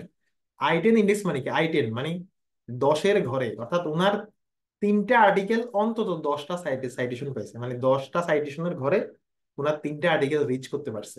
তাহলে আশা করি কারোর গুগল স্কলার প্রোফাইল দেখলে এই জিনিসটা বুঝতে পারবেন, ঠিক আছে? এইবার হচ্ছে সাইটেশন ধরেন পাওয়া আমাদের, জি, সাইটেশন পাওয়া মানে কি অন্য রিসার্চে মানে সাইটেশন দেওয়া হয়েছে বুঝলি? সাইটেশন কম মানে? মানে অন্য রিসার্চে অন্য কেউ রিসার্চ করলে সেই জায়গায় ওনার আহ, ওনার এই টপিকটা সাইট মানে ওনার নামে সাইটেশন দেওয়া হবে ব্যাপারটা কি এরকম? হ্যাঁ, বিষয়টা হচ্ছে যে ওনার আর্টিকেল থেকে এই পর্যন্ত 43টা গবেষণায় বিভিন্ন ব্যক্তি তথ্য নিছে, বুঝতে পারছেন? বুঝতে পেরেছি। হ্যাঁ হ্যাঁ, এই আর এটা কি। কি জার্নালে পাবলিশ হওয়ার পরে হ্যাঁ, সাইটেশনটা? জার্নালে পাবলিশ, রাইট রাইট, আমরা যখন আর্টিকেল পাবলিশ করে করে ফেলি, তখন হচ্ছে আমরা যাদেরকে রেফারেন্সিং করছি ওদের নামের সাথে অটো সাইটেশন যুক্ত হয়ে যায়। বুঝতে বুঝতে পারছেন? এই আর কি বিষয়। তো এই ছিল আমাদের আজকে ক্লাসের মূল আলোচনা। আমি জানি না যে আপনারা কতটা এনজয় করেছেন ক্লাস। আচ্ছা, একদম বলেন I10 ইন্ডেক্স, আবার বলতে I10 মানে ধরেন ধরেন আমার I10 ইন্ডেক্স 5, মানে আমার 5টা আর্টিকেল 10 বার, ন্যূনতম 10বার সাইটেশন পেয়েছে। এই ছিল আমাদের মূল আলোচনা। এবার আমরা প্রশ্ন নেব। তো প্রশ্ন নেওয়ার ক্ষেত্রে আমি প্রথম 5 মিনিট চ্যাট বক্স থেকে প্রশ্ন নেব। আপনারা হ্যান্ড রেজ করুন যেন আমি আপনাদেরকে রিচ করতে পারি এখন ইজিলি। একজন বললেন কিভাবে রিসার্চ প্রোফাইল মেক করবো, আগে আর্টিকেল প্রকাশ হওয়া লাগবে, নাহলে তো রিসার্চ প্রোফাইল মেক করে কি করবেন, এই আর কি। রিসার্চ গেট নামে একটা জায়গা আছে আর্টিকেল খোঁজার জন্য, খুব একটা ভালো ওয়েবসাইট না, জন্য আমি এটার নাম আজকে বলিনি। গুগল স্কলারে প্রোফাইল খুলতে পারেন, তবে আর্টিকেল না থাকলে খুলে কি লাভ, এই আর কি। উম, একজন ভাই বললেন ইমপ্যাক্ট ফ্যাক্টর আর সাইট স্কোরটা আবার বলেন। একটা আর্টিকেল জার্নালে গড়ে কতটা সাইটেশন পায় সেটার হিসাবটা ইমপ্যাক্ট ফ্যাক্টর এবং সাইট স্কোর ব্যাখ্যা আছে, ভিডিও টেনে একটু কষ্ট করে দেখে নিন। ওকে, তারপর আর কোনো প্রশ্ন চ্যাট বক্সে? ইন্ডেক্স কি সেটাও বললাম। আচ্ছা, একটা প্রশ্ন, যে স্কোপাসে কি কনফারেন্স পেপার আছে? রাইট। আবারও বলছি যে ইঞ্জিনিয়ারিং ব্যাকগ্রাউন্ড বা পিওর সায়েন্সের জন্য আর্টিকেলের পাশাপাশি কনফারেন্সটা গুরুত্বপূর্ণ। তো আপনারা দেখবেন যে স্কোপাস কনফারেন্সকেও ইন্ডেক্স করে, বা আই যেটা I, সেখানে দেখবেন যে ওরা কনফারেন্সকে ইন্ডেক্স করে। মানে কনফারেন্সে, তবে আর্টিকেল চেনার জন্য আমি অনেকগুলো ইন্ডিকেটর বললাম। কনফারেন্স কনফারেন্সটার মান নির্ভর করবে এই কনফারেন্সটার অর্গানাইজার কারা। অর্গানাইজার যদি স্কোপাস হয়, মানে স্কোপাস ইন্ডেক্স হয় আর কি, অর্গানাইজাররা I, হয়, বা ওয়েব অফ সায়েন্সের কোনো একটা শাখা হয়, তাহলে বুঝবেন যে কনফারেন্সটা ক্রেডিবিলিটি অনেক ভালো। আর্টিকেলের জন্য যেই কথা, কনফারেন্সের জন্য একই কথা, তবে এটার ব্যাখ্যাটাকে সামনে আরো পাবেন। আচ্ছা, তারপর ক্লাস শেষে স্লাইড, হ্যাঁ স্লাইড দেওয়া হবে, ক্লাসে যা যা দেখানো হয় দেওয়া হবে। আচ্ছা, আরেকটা প্রশ্ন ভালো করছেন যে গুগল স্কলারে যে Q1 Q2 দেখায়, এটা কিভাবে দেখায়? আমি জানি এটা প্রশ্নটা অনেকেরই আছে। এই যে আমি কোন একটা আর্টিকেল সার্চ করতে গেলে আর্টিকেলের নামের সাথে Q1 Q2 দেখাচ্ছে, এটা কেমনে? এটা হচ্ছে একটা এক্সটেনশন আমি ইউজ করছি, যে এক্সটেনশনের নাম হলো এক্সাইটেশন। এটা মানে বাড়তি আর কি। আপনি যদি নিজেও ইউজ করতে চান, তাহলে যে এক্সাইটেশন এক্সটেনশন লিখে সার্চ করবেন। সার্চ করার পর এই যে ক্রোমে আছে এটা, এটাকে আপনার ব্রাউজারের সাথে অ্যাড করে নেবেন। এখানে লেখা আছে রিমুভ, আপনি লেখা থাকবে অ্যাড। আপনার ব্রাউজারের সাথে এটা অ্যাড করে নিলে যখন আপনি গুগল স্কলার ইউজ করবেন, তখন আপনি ওই আর্টিকেলের, এই কোন আর্টিকেল Q1 Q2 এগুলো দেখতে পাবেন। এটা মোটামুটি অ্যাকুরেট আছে, ঠিক আছে? এটা একটা এক্সটেনশন যেটার মাধ্যমে দেখা যায় যে আমার এখানে লেখা আছে না Q1 Q2, এটা আনতে চাইলে ওই এক্সটেনশনটা ইউজ করতে পারেন, অত গুরুত্বপূর্ণ না। আচ্ছা, অনেকে বলতে পারেন যে আমরা যখন অন্য ওয়েবসাইটে আর্টিকেল খুঁজবো, তখন আমরা কিভাবে বুঝবো কয়টা সাইটেশন? মনে করেন আমি আর্টিকেল খুঁজলাম হচ্ছে পাবমেডে, আমি কেমনে বুঝবো যে আর্টিকেলের সাইটেশন কয়টা? উত্তর হচ্ছে আপনি সেই আর্টিকেলের নামটা, টাইটেলের নামটা কপি করে, গুগল স্কলারে এনে, যে গুগল স্কলারে এনে পেস্ট করলেই বুঝে যাবেন, ঠিক আছে? গুগল স্কলারে পেস্ট করলেই বুঝে যাবেন যে এই আর্টিকেলের, দুনিয়া সব আর্টিকেলের নাম ঠিকানা এখানে এন্ট্রি করা আছে গুগল স্কলারে। ওকে, আচ্ছা, এবার আমি প্রশ্নগুলো নিই। আমি দুঃখিত যে আজকে লং টাইম আপনাদের প্রশ্ন নিই। এটা হয়তো সামনের ক্লাসগুলোতে আমরা প্রথম 3-4টা ক্লাসে একটু প্রশ্ন কমই নেওয়া হবে। আর পরে অনেক প্রশ্ন করার সুযোগ পাবেন। যারা হ্যান্ড রেজ করেছেন আমি আপনাদেরকে আনমিউট করে দিচ্ছি। কেউ প্রশ্ন করতে চাইলে হ্যান্ড রেজ করে রাখুন। যারা অলরেডি হ্যান্ড রেজ আছেন, প্রশ্ন থাকলে প্রশ্ন করুন। ডক্টর মরিয়ম আশা, তারপর আরো অনেকেই হাত তুলে আছেন। জি ভাইয়া, শোনা আচ্ছা। যাচ্ছে? হ্যাঁ আপু বলুন। ভাইয়া, এই যে যেগুলো বললেন এখন তো ফ্রেশ ফ্রেশ মাথায় আছে, পরে তো আবার খেয়াল থাকবে না, মানে না পিডিএফ না, দেখলেও তো বোধহয় আমার মনে হয় আপু মনে এগুলো থাকবে। দিয়ে দিয়ে দেবো, স্লাইড গুলা দিয়ে দেবো। সবচেয়ে বড় কথা হলো কি, এগুলোতে আপনার ধরেন দৈনন্দিন জীবনের মানে রিসার্চের কাজ করা মানেই এই ওয়েবসাইট গুলা নিয়েই আপনার সংসার, ফলে এগুলো আসলে মানে ভুলে যাওয়ারও সুযোগ নাই। বুঝতে পারছেন, মানে এগুলো নিয়ে আপনার প্রতিদিনই কাজ করতে হবে। আচ্ছা, তো জি, এটা ঠিক অভ্যস্ততার আছে, বিষয়। ভালো লাগছে ভাইয়া, ক্লাসটা ভালো লাগছে। আপনাকেও অসংখ্য থ্যাঙ্কস, আশা করি সামনের গুলো ভালো লাগবে। আমরা চেষ্টা করবো যে যতটুকু ভালোভাবে বোঝানো যায় আর কি। ওকে, জি। হাত হাত আ- তুলেছেন। আ- রিসেন্ট যে পাবলিক মানে আমি যদি রিসেন্ট কোনো আর্টিকেল হচ্ছে মানে চাই আর কি, তাহলে হচ্ছে এটা কি ফ্রিতে সম্ভব কিনা? আগামী ক্লাসে সেই টপিক একটু কোর্স আউটলাইনে সবাই এক নজর দেখে নিয়েন। আগামী ক্লাসে আমাদের ভুয়া আর্টিকেল, আজকে তো ভালোগুলা চিনলাম, ভুয়া আর্টিকেল জাস্ট আমাকে একটু এটা মানে সম্ভব কিনা আমাকে জাস্ট একটু ইয়েস নো যদি বলতেন, মানে একদম রিসেন্ট যেগুলো ধরুন দুই হাজার একদম রিসেন্ট চব্বিশ বা আর্টিকেল, 2023। একদম রিসেন্ট রিসেন্ট আর্টিকেলের অ্যাক্সেস পাওয়া সম্ভব। আগামী ক্লাসে আমরা দেখাবো। আচ্ছা ঠিক আছে, থ্যাংক ইউ। ভাইয়া একটা ভাইয়া, একটা প্রশ্ন ছিল ক্লাসটা ভাইয়া। মেল করা হবে কখন? ক্লাস মেইল করা হবে, এই যে ক্লাস তো আউট হইতে সময় লাগে, তো রাতের মধ্যে পেয়ে যাবেন। ইন কেস লেট হলে সকালের মধ্যেই, রাতের মধ্যেই পাবেন। ভাইয়া, আহ, এটা অন্য প্রশ্ন যে স্কলারশিপের জন্য কি রিসার্চ মানে কমপ্লিট করার পর মানে একেবারে পাবলিশড হইতেই হয়? না না না, রিসার্চের মানে আপনার হইতে আপনি তো যে একটা সময় লাগে না wait, মানে। আমি বলছি, আপনি যে রিসার্চের একটা সফটওয়্যারে কাজ জানেন, এটাও ইটসেলফ আপনার একটা বাড়তি স্কিল আপনার সিভিতে অ্যাড করবে। আর্টিকেল পাবলিশ করলে এটা আরো ভালো। আপনি যে আপনি রিসার্চের কাজ জানলে তো প্রপোজালটাও লিখতে পারবেন, এটাও রাইটিং স্যাম্পল হিসাবে ব্যবহার করতে পারবেন। মানে রিসার্চ নানান ভাবে হায়ার স্টাডিতে হেল্প করবে। এটা লম্বা আলোচনা, হয়তো আমরা অন্য সময় এটা নিয়ে আলোচনা করব। আচ্ছা, একটা ভাইয়া প্রশ্ন করতে চাইছেন। জি ভাইয়া, আমি একটা আচ্ছা ভাইয়া, প্রশ্ন করতে চাচ্ছি হচ্ছে। প্রশ্ন ছিল যে আপনার একজন একজন রিসার্চ বলুন প্লিজ। পাবলিশ করার রিসার্চ পাবলিশ করার জন্য মানে সিজিপিএ কতটুকু ম্যাটার করে, রিসার্চ মানে পাবলিশ ফ্যাক্ট করার বেলায় সিজিপি এর কোনো প্রয়োজনই নাই। ঠিক আছে, আমার প্রথম আর্টিকেল পাবলিশ হয়েছে আমি যখন থার্ড ইয়ার ছিলাম, প্রথম আর্টিকেলটাই কিউটো জার্নালে পাবলিশ হয়েছে। সেখানে সিজিপিএ উল্লেখ করার কোনো সুযোগ নাই আপনি। আচ্ছা, অনেকে একটা প্রশ্ন করেন যে পিয়ার রিভিউ জার্নাল কি। এই যে আমরা আর্টিকেল জার্নালে জমা দিলে সেটা রিভিউ প্রসেসের পরেই পাবলিশ হয়। এই জন্য এই জার্নালগুলো স্কোপাস ইন্ডেক্স সব জার্নালকে বলে পিয়ার রিভিউ জার্নাল। যেটা বললাম, আমরা যখন আর্টিকেল জার্নালে জমা দেই, এটা অনেক লম্বা কথা, যারা আমাদের পেপারটা ইভ্যালুয়েশন করে তারা জানেও না যে আপনি কি কোনো কলেজে পড়েন না আপনি হার্ভার্ডে পড়েন, তারা এটা জানেও না। আমি নিজে রানিং দুইটা পেপার রিভিউ করতেছি, আমি কিন্তু জানি না যে যারা এই পেপার লিখছে তাদের পরিচয় কি।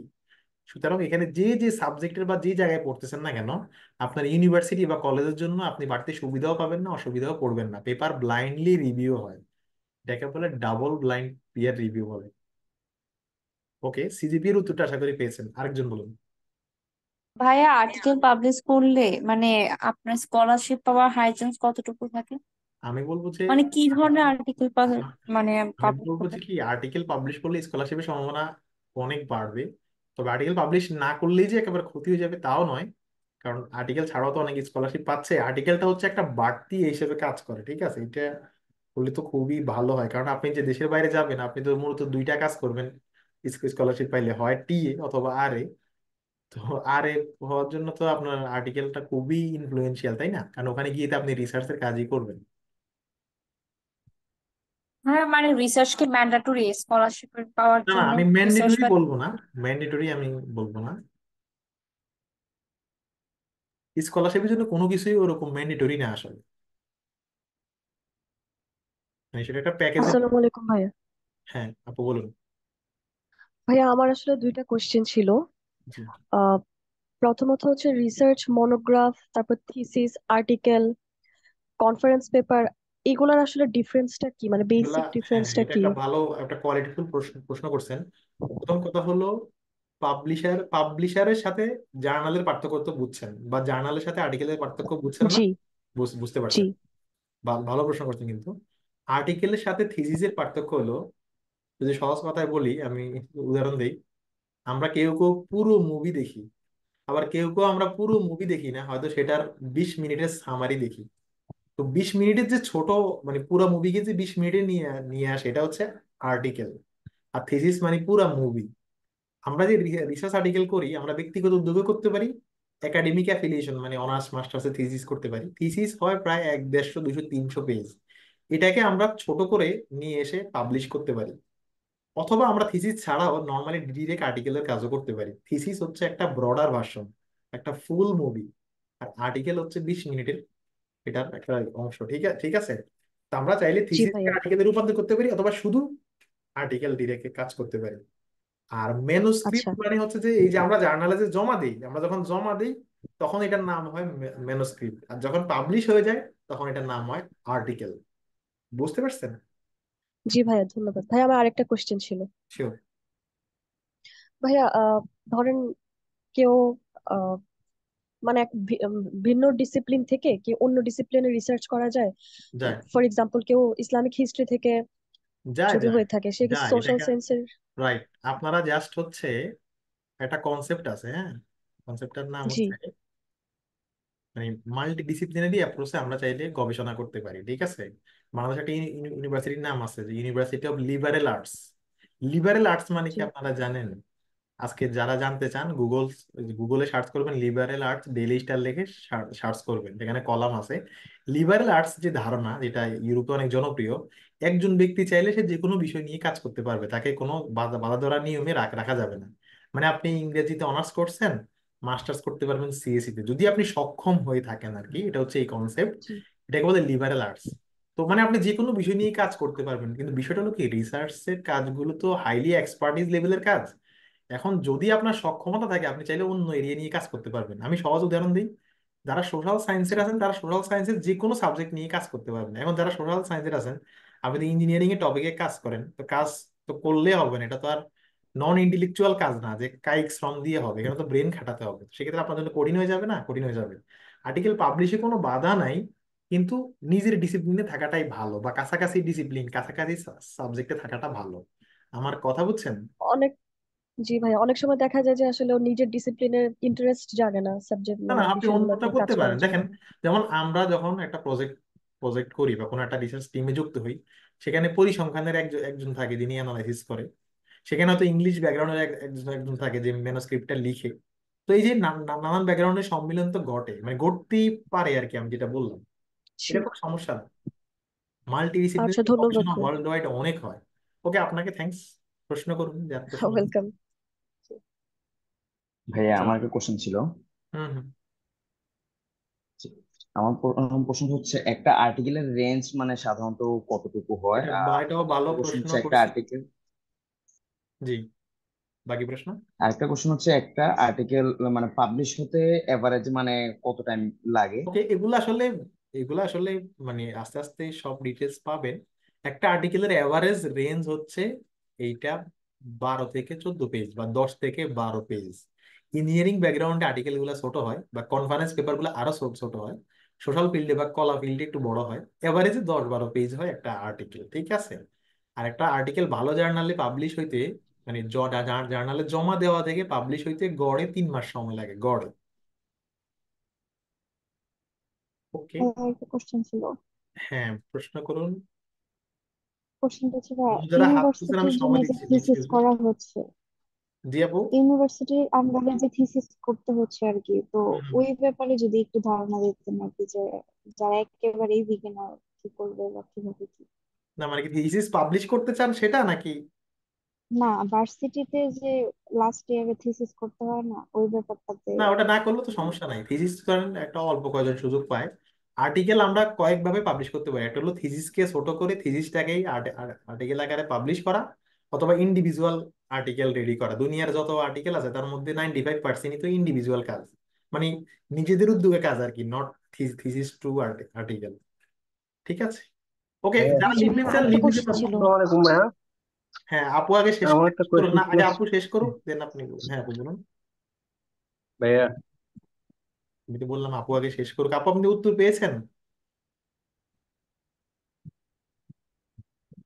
আচ্ছা। ভাইয়া, আচ্ছা, একটু ওয়েট, আমি নাম বলি, দেন মনে হয় বললে ভালো হয়, কারণ নাহলে একটু প্যাস লেগে যাবে। হ্যাঁ, আচ্ছা, একটা ভাইয়া প্রশ্ন করেছেন, ভাইয়া আগে বলুন, দেন আপু বলবেন। একটা ভাইয়া প্রশ্ন হ্যাঁ ভাইয়া করেছেন। আমি বলবো। হ্যাঁ, হ্যাঁ, বলুন বলুন। ভাইয়া আমার ব্যাকগ্রাউন্ড হচ্ছে এডুকেশনাল রিসার্চ আর কি, আইয়ার থেকে পিইউ থেকে পড়ালেখা শেষ করছি। এখন আমার ইচ্ছে হচ্ছে আর্লি চাইল্ডহুড এডুকেশন নিয়ে কাজ করা আর কি। হুম হুম। এখন এই রিলেটেড জার্নাল বা পাবলিকেশন এগুলো আমি কোথায় পাবো, ওই যেটা যে হচ্ছে আজকে আজকের ক্লাসে আপনি। দেখাইছি আপনার ব্যাকগ্রাউন্ড সোশ্যাল সায়েন্স, আপনি ওই অনুযায়ী সব হ্যাঁ, জায়গায় হ্যাঁ, হ্যাঁ। বললেন। ইরিক ওয়েবসাইটটা দেখতে পারেন স্পেসিফিকই। এমনিতে অন্য যে ওয়েবসাইট গুলোর নাম বলছি সবগুলোতে তো আছে, দোয়াজে খুঁজলেও পাবেন, সায়েন্স ডিরেক্টে খুঁজলেও পাবেন। আপনার সাবজেক্ট হচ্ছে এডুকেশন এন্ড রিসার্চ।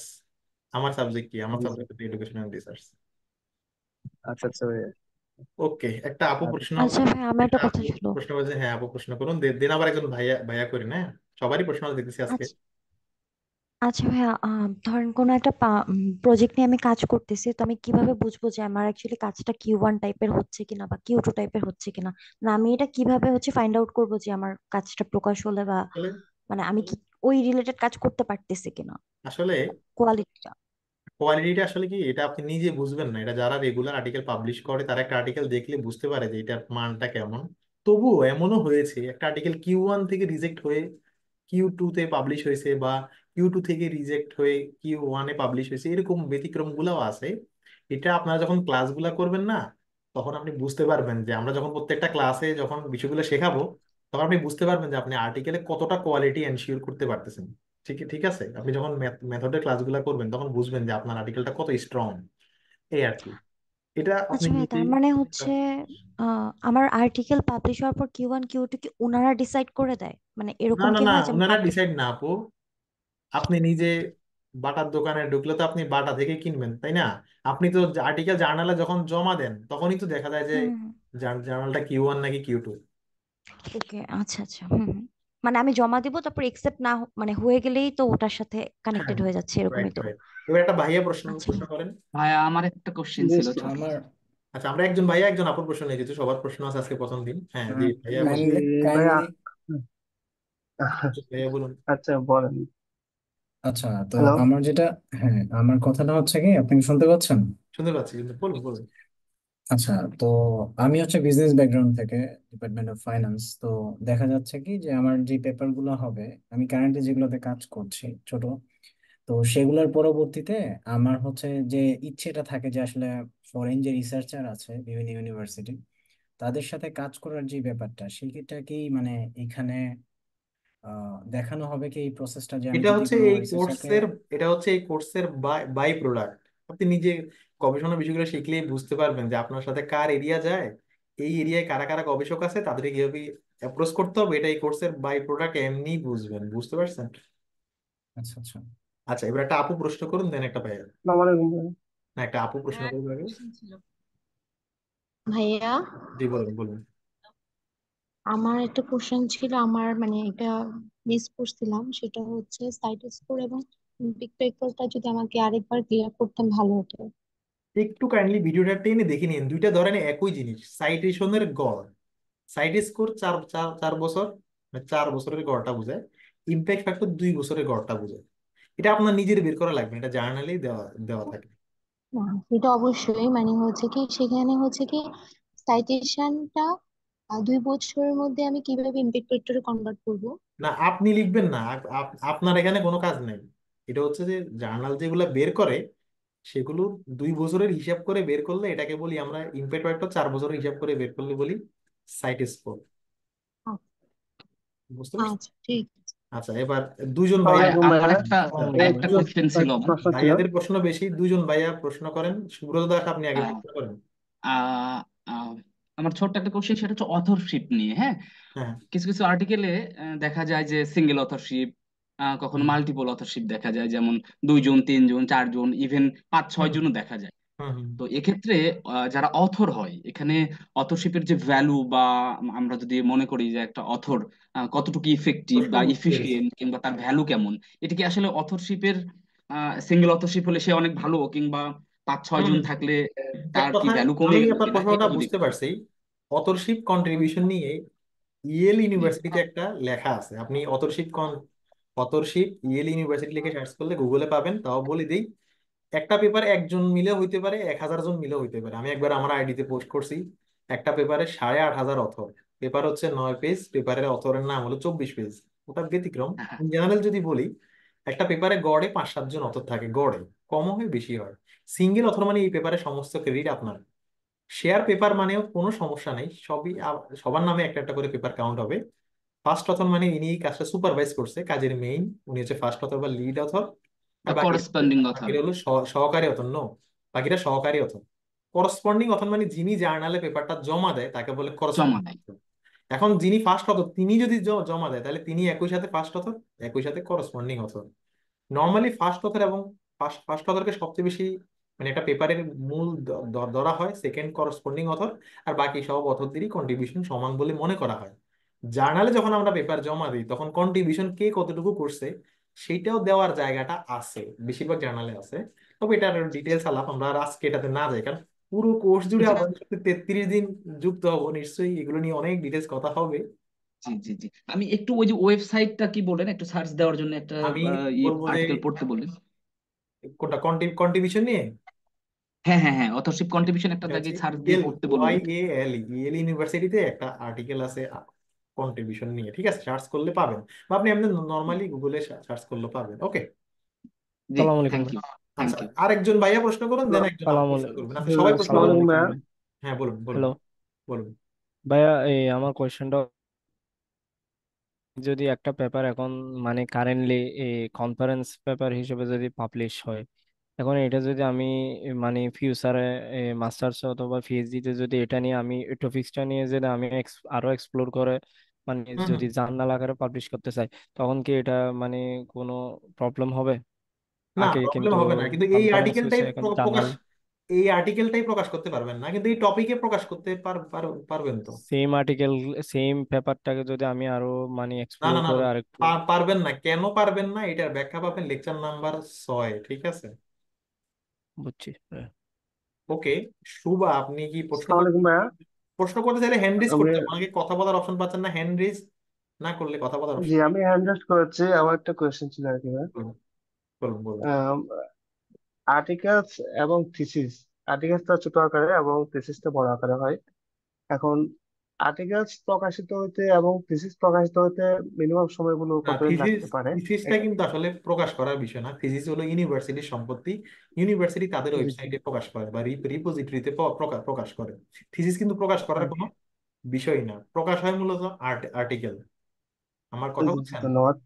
আর একটা কোয়েশ্চেন ছিল ভাইয়া। বুঝতে পারছি। আরেকটা কোয়েশ্চেন ছিল, আমরা যে জার্নালে আর্টিকেলস গুলো প্রকাশ করব, প্রকাশ করার পূর্বে আমাদের এই আর্টিকেলস গুলো কতটুকু মানে কতটা হলো প্রকাশের যোগ্য বা প্রকাশিত হতে পারবে কিনা এটা যাচাই করার কোনো সুযোগ আছে কিনা, এই মানে আর্টিকেল প্রশ্নটা একটু একটা আগে জার্নালে একজন দেওয়ার পর? এক প্রশ্নটা আগে একজন আপু করেছে, আমি যেটা বললাম যে আপনি যখন জানবেন যে একটা জি মনে করেন একজন ফুটবলার ভালো ভালো কিনা, আমরা কেমনে বুঝবো? আমরা জানি যে জি ভালো ফুটবলারের গুণ গুলা কি, তখন আপনি বুঝেন তিনি জি ভালো কিনা। ঠিক তেমনি আপনি যখন ক্লাসগুলো করবেন আপনি তো বুঝবেন যে আর্টিকেলের প্রত্যেকটা পার্টে কি কি থাকা উচিত। তখন আপনি জি একটা জি আর্টিকেল দেখলে গেস করা যায়, বোঝা যায়। আপনি একটা আর্টিকেল আমাকে সাবমিট করছেন, আমি দেখলাম রেফারেন্স গুলো সব পুরাতন, দেখেই তো আমি বলতে পারি এটা পাবলিশ হবে না, ঠিক আছে, বা জি না হওয়ার জি সম্ভাবনা ভাইয়া, বেশি। ধন্যবাদ ভাইয়া। জি বুঝতে পারছি। আরেকটা কোয়েশ্চেন ছিল, সরি আমি কোয়েশ্চেন বেশি যাচ্ছি সেজন্য দুঃখিত। না, প্রথম দিন সকলে প্রশ্ন আরেকটা আছে, কোয়েশ্চেন সমস্যা ছিল, নেই। আরেকটা কোয়েশ্চেন হচ্ছে মানে আমার কোনো আর্টিকেলস প্রকাশিত হলো না, বাট আমি রিসার্চের এই কোর্সটা করতেছি, হয়তো সার্টিফিকেট পাবো। আহ, আমি যদি স্কলারশিপ নিয়ে বা ফান্ডেড স্কলারশিপ নিয়ে যদি বিদেশে পড়তে যাই, এই রিসার্চের ইয়াটা আমার কতটুকু হেল্পফুল হতে পারে এটা একটু জানতে চাচ্ছি। ওই যে বা বাই প্রোডাক্ট হেল্প করবে, যেমন শাহজালাল ইউনিভার্সিটি পলিটিক্যাল সায়েন্সের একটা আপু, ওনার আর্টিকেল নেই, জি কিন্তু উনি প্রফেসরের সাথে ওনার যে ইন্টারভিউ হয়েছে, তো প্রফেসর ওনাকে 5টা আর্টিকেল পড়তে দিছে। এখন 5টা জি আর্টিকেল যে পড়তে দিছে, ইভালুয়েট করতে দিছে উনি, আপনি তো পারবেন, আপনি এখন এখন পারবেন না, কিন্তু উনি তো ব্যাচে এগুলো শিখছে, তো উনি ওইভাবে বেনিফিট হয়েছে। অথবা উনি যে সফটওয়্যার টুলস গুলা জানে সেটা তো ওনার সিভি কে সমৃদ্ধ করছে না, ওনার সিভি তে লেখা জি আছে জি যে উনি এসপিএস জানে, এনভিভো জানে, বা এই ওনার স্কিল আছে। তো প্রত্যক্ষ পরোক্ষভাবে কোর্স অনেকভাবে হেল্প করবে। তবে এটা ঠিক যে আমাদের কোর্স মানে এই না যেটা হায়ার স্টাডির জন্য শুধু আমরা হেল্প হবে বা এরকম কিছু, এটা অবশ্যই হেল্প করবে, বুঝছেন? আবার আর্টিকেল জি জি আপনার জি, ধরেন ধন্যবাদ। আজকে না প্রকাশ হয় না, কিন্তু আপনি যে দেশের বাইরে পড়তে যাবেন, সেখানে গিয়ে তো জি আর্টিকেল তো বের করতে হবে না, থিসিস করবেন জি না, জি, অবশ্যই অবশ্যই তখন জি, তো এগুলা অবশ্যই। শেখা লাগবে। ঠিক আছে, থ্যাংক ইউ জি আপনাকে। আচ্ছা, একটা আপু প্রশ্ন ধন্যবাদ করুক, দেন দিচ্ছি। আমরা ভাইয়ের কাছে যাচ্ছি একটু। আসসালামু আলাইকুম ভাইয়া। জি বলুন জি। আচ্ছা, এই ক্লাসটা কি ভাইয়া রেকর্ড থাকবে? সরি, আমি রেকর্ড মাঝখানে থাকবে, আসলে একটু বুঝতে পারি। থাকবে আপু, এটা জি। অনেকবার বলছি। ও আচ্ছা আচ্ছা, ঠিক আছে ভাইয়া। ওকে ভাই। একটা ভাইয়া আসসালাম। প্রশ্ন করুন। একটা প্রশ্ন ছিল। শিওর। হুম, ভাইয়া আমার থিসিস পেপারটা পাবলিশ করা যাবে, আর্টিকেল হচ্ছে পাবলিশ করা যাবে। এখন আমার প্রশ্ন হচ্ছে থিসিস পেপার তো রিসার্চের মাধ্যমে আমি থিসিস পেপারটা যেটা লিখবো ওটার ভিত্তিতে কি আর্টিকেল লিখতে হয় নাকি আর্টিকেলের জন্য আলাদা করে রিসার্চ? না, আমি বলছি যে থিসিসকে আর্টিকেলে রূপান্তর করা যায়, এটা হচ্ছে একটা উপায়। কিন্তু এর বাইরে আমরা শুধু আর্টিকেলই আমরা লিখতে লিখতে পারি, এবং এটাই বেশি হয়। থিসিস তো আর সবাই করেন না। থিসিস করতে হলে তো ইউনিভার্সিটি লাগে, সুপারভাইজার লাগে, অনেক কিছুই লাগে। থিসিসকে আর্টিকেলে রূপান্তর করা যায়, কিন্তু আর্টিকেল করার এটাই একমাত্র উপায় না। আর্টিকেল আপনি নিজেই করতে পারবেন, একদম শুধু শুধু আর্টিকেল ডিরেক্ট বুঝতে। আরেকটা ভাই, কনফারেন্স পেপার আর আর্টিকেলের ভিতরে পার্থক্যটা একটু যদি এটা একটা বলতেন। ভালো প্রশ্ন করছেন। আর্টিকেল এবং কনফারেন্স পেপার ধরেন কথার কথা সেম, কিন্তু আর্টিকেল এবং কনফারেন্স পেপারের মধ্যে পার্থক্য আছে। কনফারেন্স পেপার আর্টিকেলে চাইতে কলেবরে ছোট।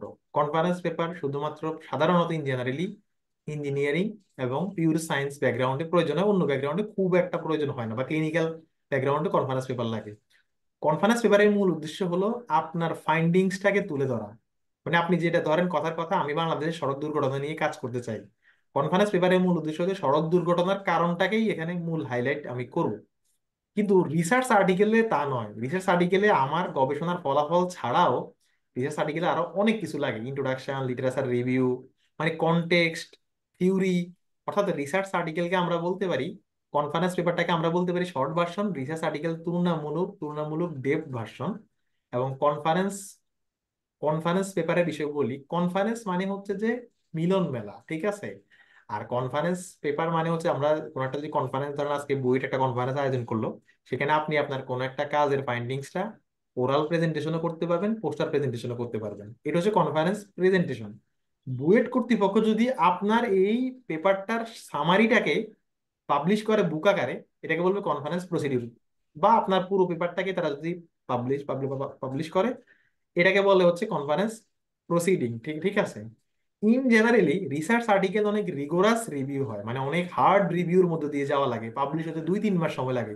কিন্তু কনফারেন্স পেপারের বিষয়টা তো হার্ড নয়। কনফারেন্স পেপারে হচ্ছে যে তুলনামূলক, মানে এতটা কঠিন রিগোরাস রিভিউ হয় না, এই আর কি। কনফারেন্স পেপারের ক্রেডিবিলিটি নির্ভর করে কনফারেন্স যারা আয়োজক তাদের উপর, তাদের ক্রেডিবিলিটির উপর। এক কথা যদি বলি, আমি একটা বাংলা ফাইল দিয়ে দেবো, একদম ডিটেলস লেখা আছে পার্থক্য সবার লাগবে না, যারা এখানে ইঞ্জিনিয়ারিং ব্যাকগ্রাউন্ড আছেন তাদের তো কনফারেন্স পেপার নিয়ে লাগবে। তা আমি এটা দিয়ে দেবো। কনফারেন্স পেপার তুলনামূলক অনেক ইজি, এবং এইটা চাইলে অনেক জুনিয়ররাও পাবলিশ করে ফেলতে পারে। তবে ভালো কনফারেন্স, ভালো রিসার্চ আর্টিকেল দুটোই টাফ।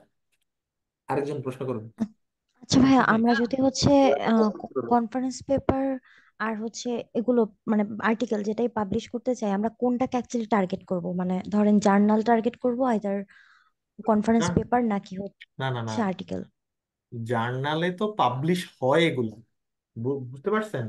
আপনারা যদি আর্টিকেল জি প্রকাশ জি। করতে চান, তাহলে জার্নালকে টার্গেট করে জার্নালে আর্টিকেল প্রকাশ করবেন। কনফারেন্স পেপার পাবলিশ করতে চাইলে কনফারেন্স যারা অর্গানাইজার, মানে তাদেরকে টার্গেট করে কনফারেন্স পেপার রেডি রেডি করবেন। আর্টিকেলের হ্যাঁ আলাপটা ভাইয়া, বুঝলে বাইরে কনফারেন্স পেপার দিয়ে দিবেন। স্কলারশিপের জন্য কোনটা বেটার হবে, বাইরে মানে আমাদের স্কলারশিপের জন্য উচিত কোনটা? আর্টিকেল তো অনেক ভালো, কিন্তু এখন কনফারেন্স কিন্তু সব ব্যাকগ্রাউন্ডের জন্য না। সব ব্যাকগ্রাউন্ডে কিন্তু কনফারেন্স পেপারের ভ্যালু নেই। কনফারেন্স পেপারটা হচ্ছে মূলত হচ্ছে যে ইঞ্জিনিয়ারিং এবং পিওর সায়েন্স বা ক্লিনিক্যালের জন্য, ঠিক আছে। কনফারেন্স পেপার হুম হুম করাটা হুম। ইজি, ওটাতে শুধু ফাইন্ডিংসটা প্রাধান্য পায়। আর রিসার্চ পেপারের একটি স্ট্রাকচার আছে বা অনেক কিছু আছে, মানে রিসার্চ পেপারের অনেকগুলো এলিমেন্ট আছে। তাহলে রিসার্চ আর্টিকেল পাবলিশ করা টাফ, তবে রিসার্চ আর্টিকেলের ভ্যালুটা অনেক বেশি। আচ্ছা, তার মানে বলতে চাচ্ছেন যে আমি যেই ব্যাকগ্রাউন্ডেরই হই আর্টিকেল টার্গেট করাটা উচিত হবে? আর্টিকেল টাইট করা উচিত, তবে আপনি যদি ইঞ্জিনিয়ারিং ব্যাকগ্রাউন্ডের হন, ভালো ভালো কনফারেন্সে, ধরুন স্কোপাস ইন্ডেক্স কনফারেন্সে পাবলিশ করতে পারলে কনফারেন্স পেপারও ভালো। আচ্ছা ভাইয়া, জি, এই আর কি। Thank you. মোর্শেদ ভাই, জি, ভাইয়া কোনো পাবলিকেশন থেকে যদি কোনো আমাদের আর্টিকেল রিজেক্টেড হয় তাহলে কি অন্য জার্নালে আমি অ্যাপ্লাই করতে পারবো? অবশ্যই বা পারবেন, ওটা অবশ্যই পারবেন। কতদিনে জানাই দিবে যে আমারটা রিজেক্ট হয়েছে? আপু এটা অনেক ডিটেলস আলাপ, জার্নাল ম্যাট্রিক্সের উপর নির্ভর করে জার্নালে লেখা থাকে যে জার্নাল গড়ে কত দিনে জানায়। নর্মালি ইনিশিয়ালি রিজেক্ট হলে 1 সপ্তাহের মধ্যে জানায়, আর রিভিউতে গিয়ে রিজেক্ট হলে তো 2-3 মাস লেগে যায়। আচ্ছা, আমাদের সেক্ষেত্রে কি অন্যান্য ভাই আমি অন্য ক্লাসেরও অনেক জায়গায় আলাপ টার্গেট করে আসতেছে। অন্য জায়গায় অ্যাপ্লাই করতে পারবো? রিজেক্ট হলে অ্যাপ্লাই করতে পারবেন না, কিন্তু রিভিউতে যদি থাকে এটা উল্লেখ করতে পারবেন যে আপনার পেপারটা রিভিউতে আছে অমুক জার্নাল, এবং এটাও কিন্তু ভালো ইম্প্যাক্ট ফেলে। আমি গতকালকে একটা পোস্ট দেখছি, একটা ছেলের 3টা আর্টিকেল জার্নালের রিভিউতে আছে, আমাদের জগন্নাথের মেবি। তো সে কিন্তু স্কলারশিপ পেয়ে গেছে। আমার ধারণা যে সে কিন্তু রিভিউতে আছে, এখনো পাবলিশ হয় না, কিন্তু রিভিউতে আছে, এটাও একটা ভালো হিসেবে কাজ করছে। আচ্ছা, আরেকটা কোশ্চেন ছিল ভাইয়া, যে মেডিকেলের ক্ষেত্রে এটা মানে হচ্ছে শুধুমাত্র অরিজিনাল আর্টিকেলটা ভ্যালু বেশি রাখে নাকি রিভিউ আর্টিকেলেরও ভ্যালু আছে? আসলে এই ভ্যালুগুলো এভাবে বলা যায় না, কিন্তু অবশ্যই অরিজিনাল আর্টিকেলের ভ্যালুটা বেশি। এগুলো অনেকে এখন বুঝবে না, আমাদের আর্টিকেলের টাইপের ক্লাস হলে সবাই বুঝবে আর কি। মানে আপনি যেটা প্রশ্ন করছেন এটা আমি বুঝতে পারছি, অনেক পার্টিসিপেন্টই বুঝবে না। আচ্ছা, মোর্শেদ ভাই, থ্যাংক ইউ। আচ্ছা ভাই, আপনি একটু পরে করুন, অন্য একজনকে একটু প্রশ্ন করতে দেই। আপনি কোনো প্রশ্ন হ্যাঁ করছিলেন? ভাইয়া, হ্যাঁ। জি, আসসালামু না আলাইকুম ভাইয়া। আমি এখনো একটা কথা প্রশ্ন করছিলাম না, ঠিক আছে, সমস্যা নেই ভাই। আচ্ছা দাদা দাদা আসলে ভাই, হচ্ছে ভাই, তাহলে আপনি বলুন, যিনি আগে বলতেছেন আপনি বলুন। আচ্ছা, আমার প্রশ্নটা হচ্ছে ভাই দুটো আসলে। আহ, প্রথমটা হচ্ছে প্রথমটা হলো যে আপনি অনেকক্ষণ আগেই বলেছিলেন যে আহ, আমরা চাইলেই যে কোনো আর্টিকেল, আমি প্রথমে বললেন আমি মেডিকেল ব্যাকগ্রাউন্ডের, যে কারণে হচ্ছে আমাদের কোর্সের ভেতরে তো আসলে রিসার্চ রিলেটেড কোনো টপিক ওরকম ভাবে দেওয়া থাকে না, ওরকম ভাবে কোনো কিছু আলাদা করে করা হয় না। ছোট্টখাটো থার্ড ইয়ারের দিকে আমাদের একটা ছোট কোর্স থাকে। যে কারণে আমার প্রশ্নটা হচ্ছে যে ধরুন আমি যদি আহ, কারো সাথে এখন আমি যদি এই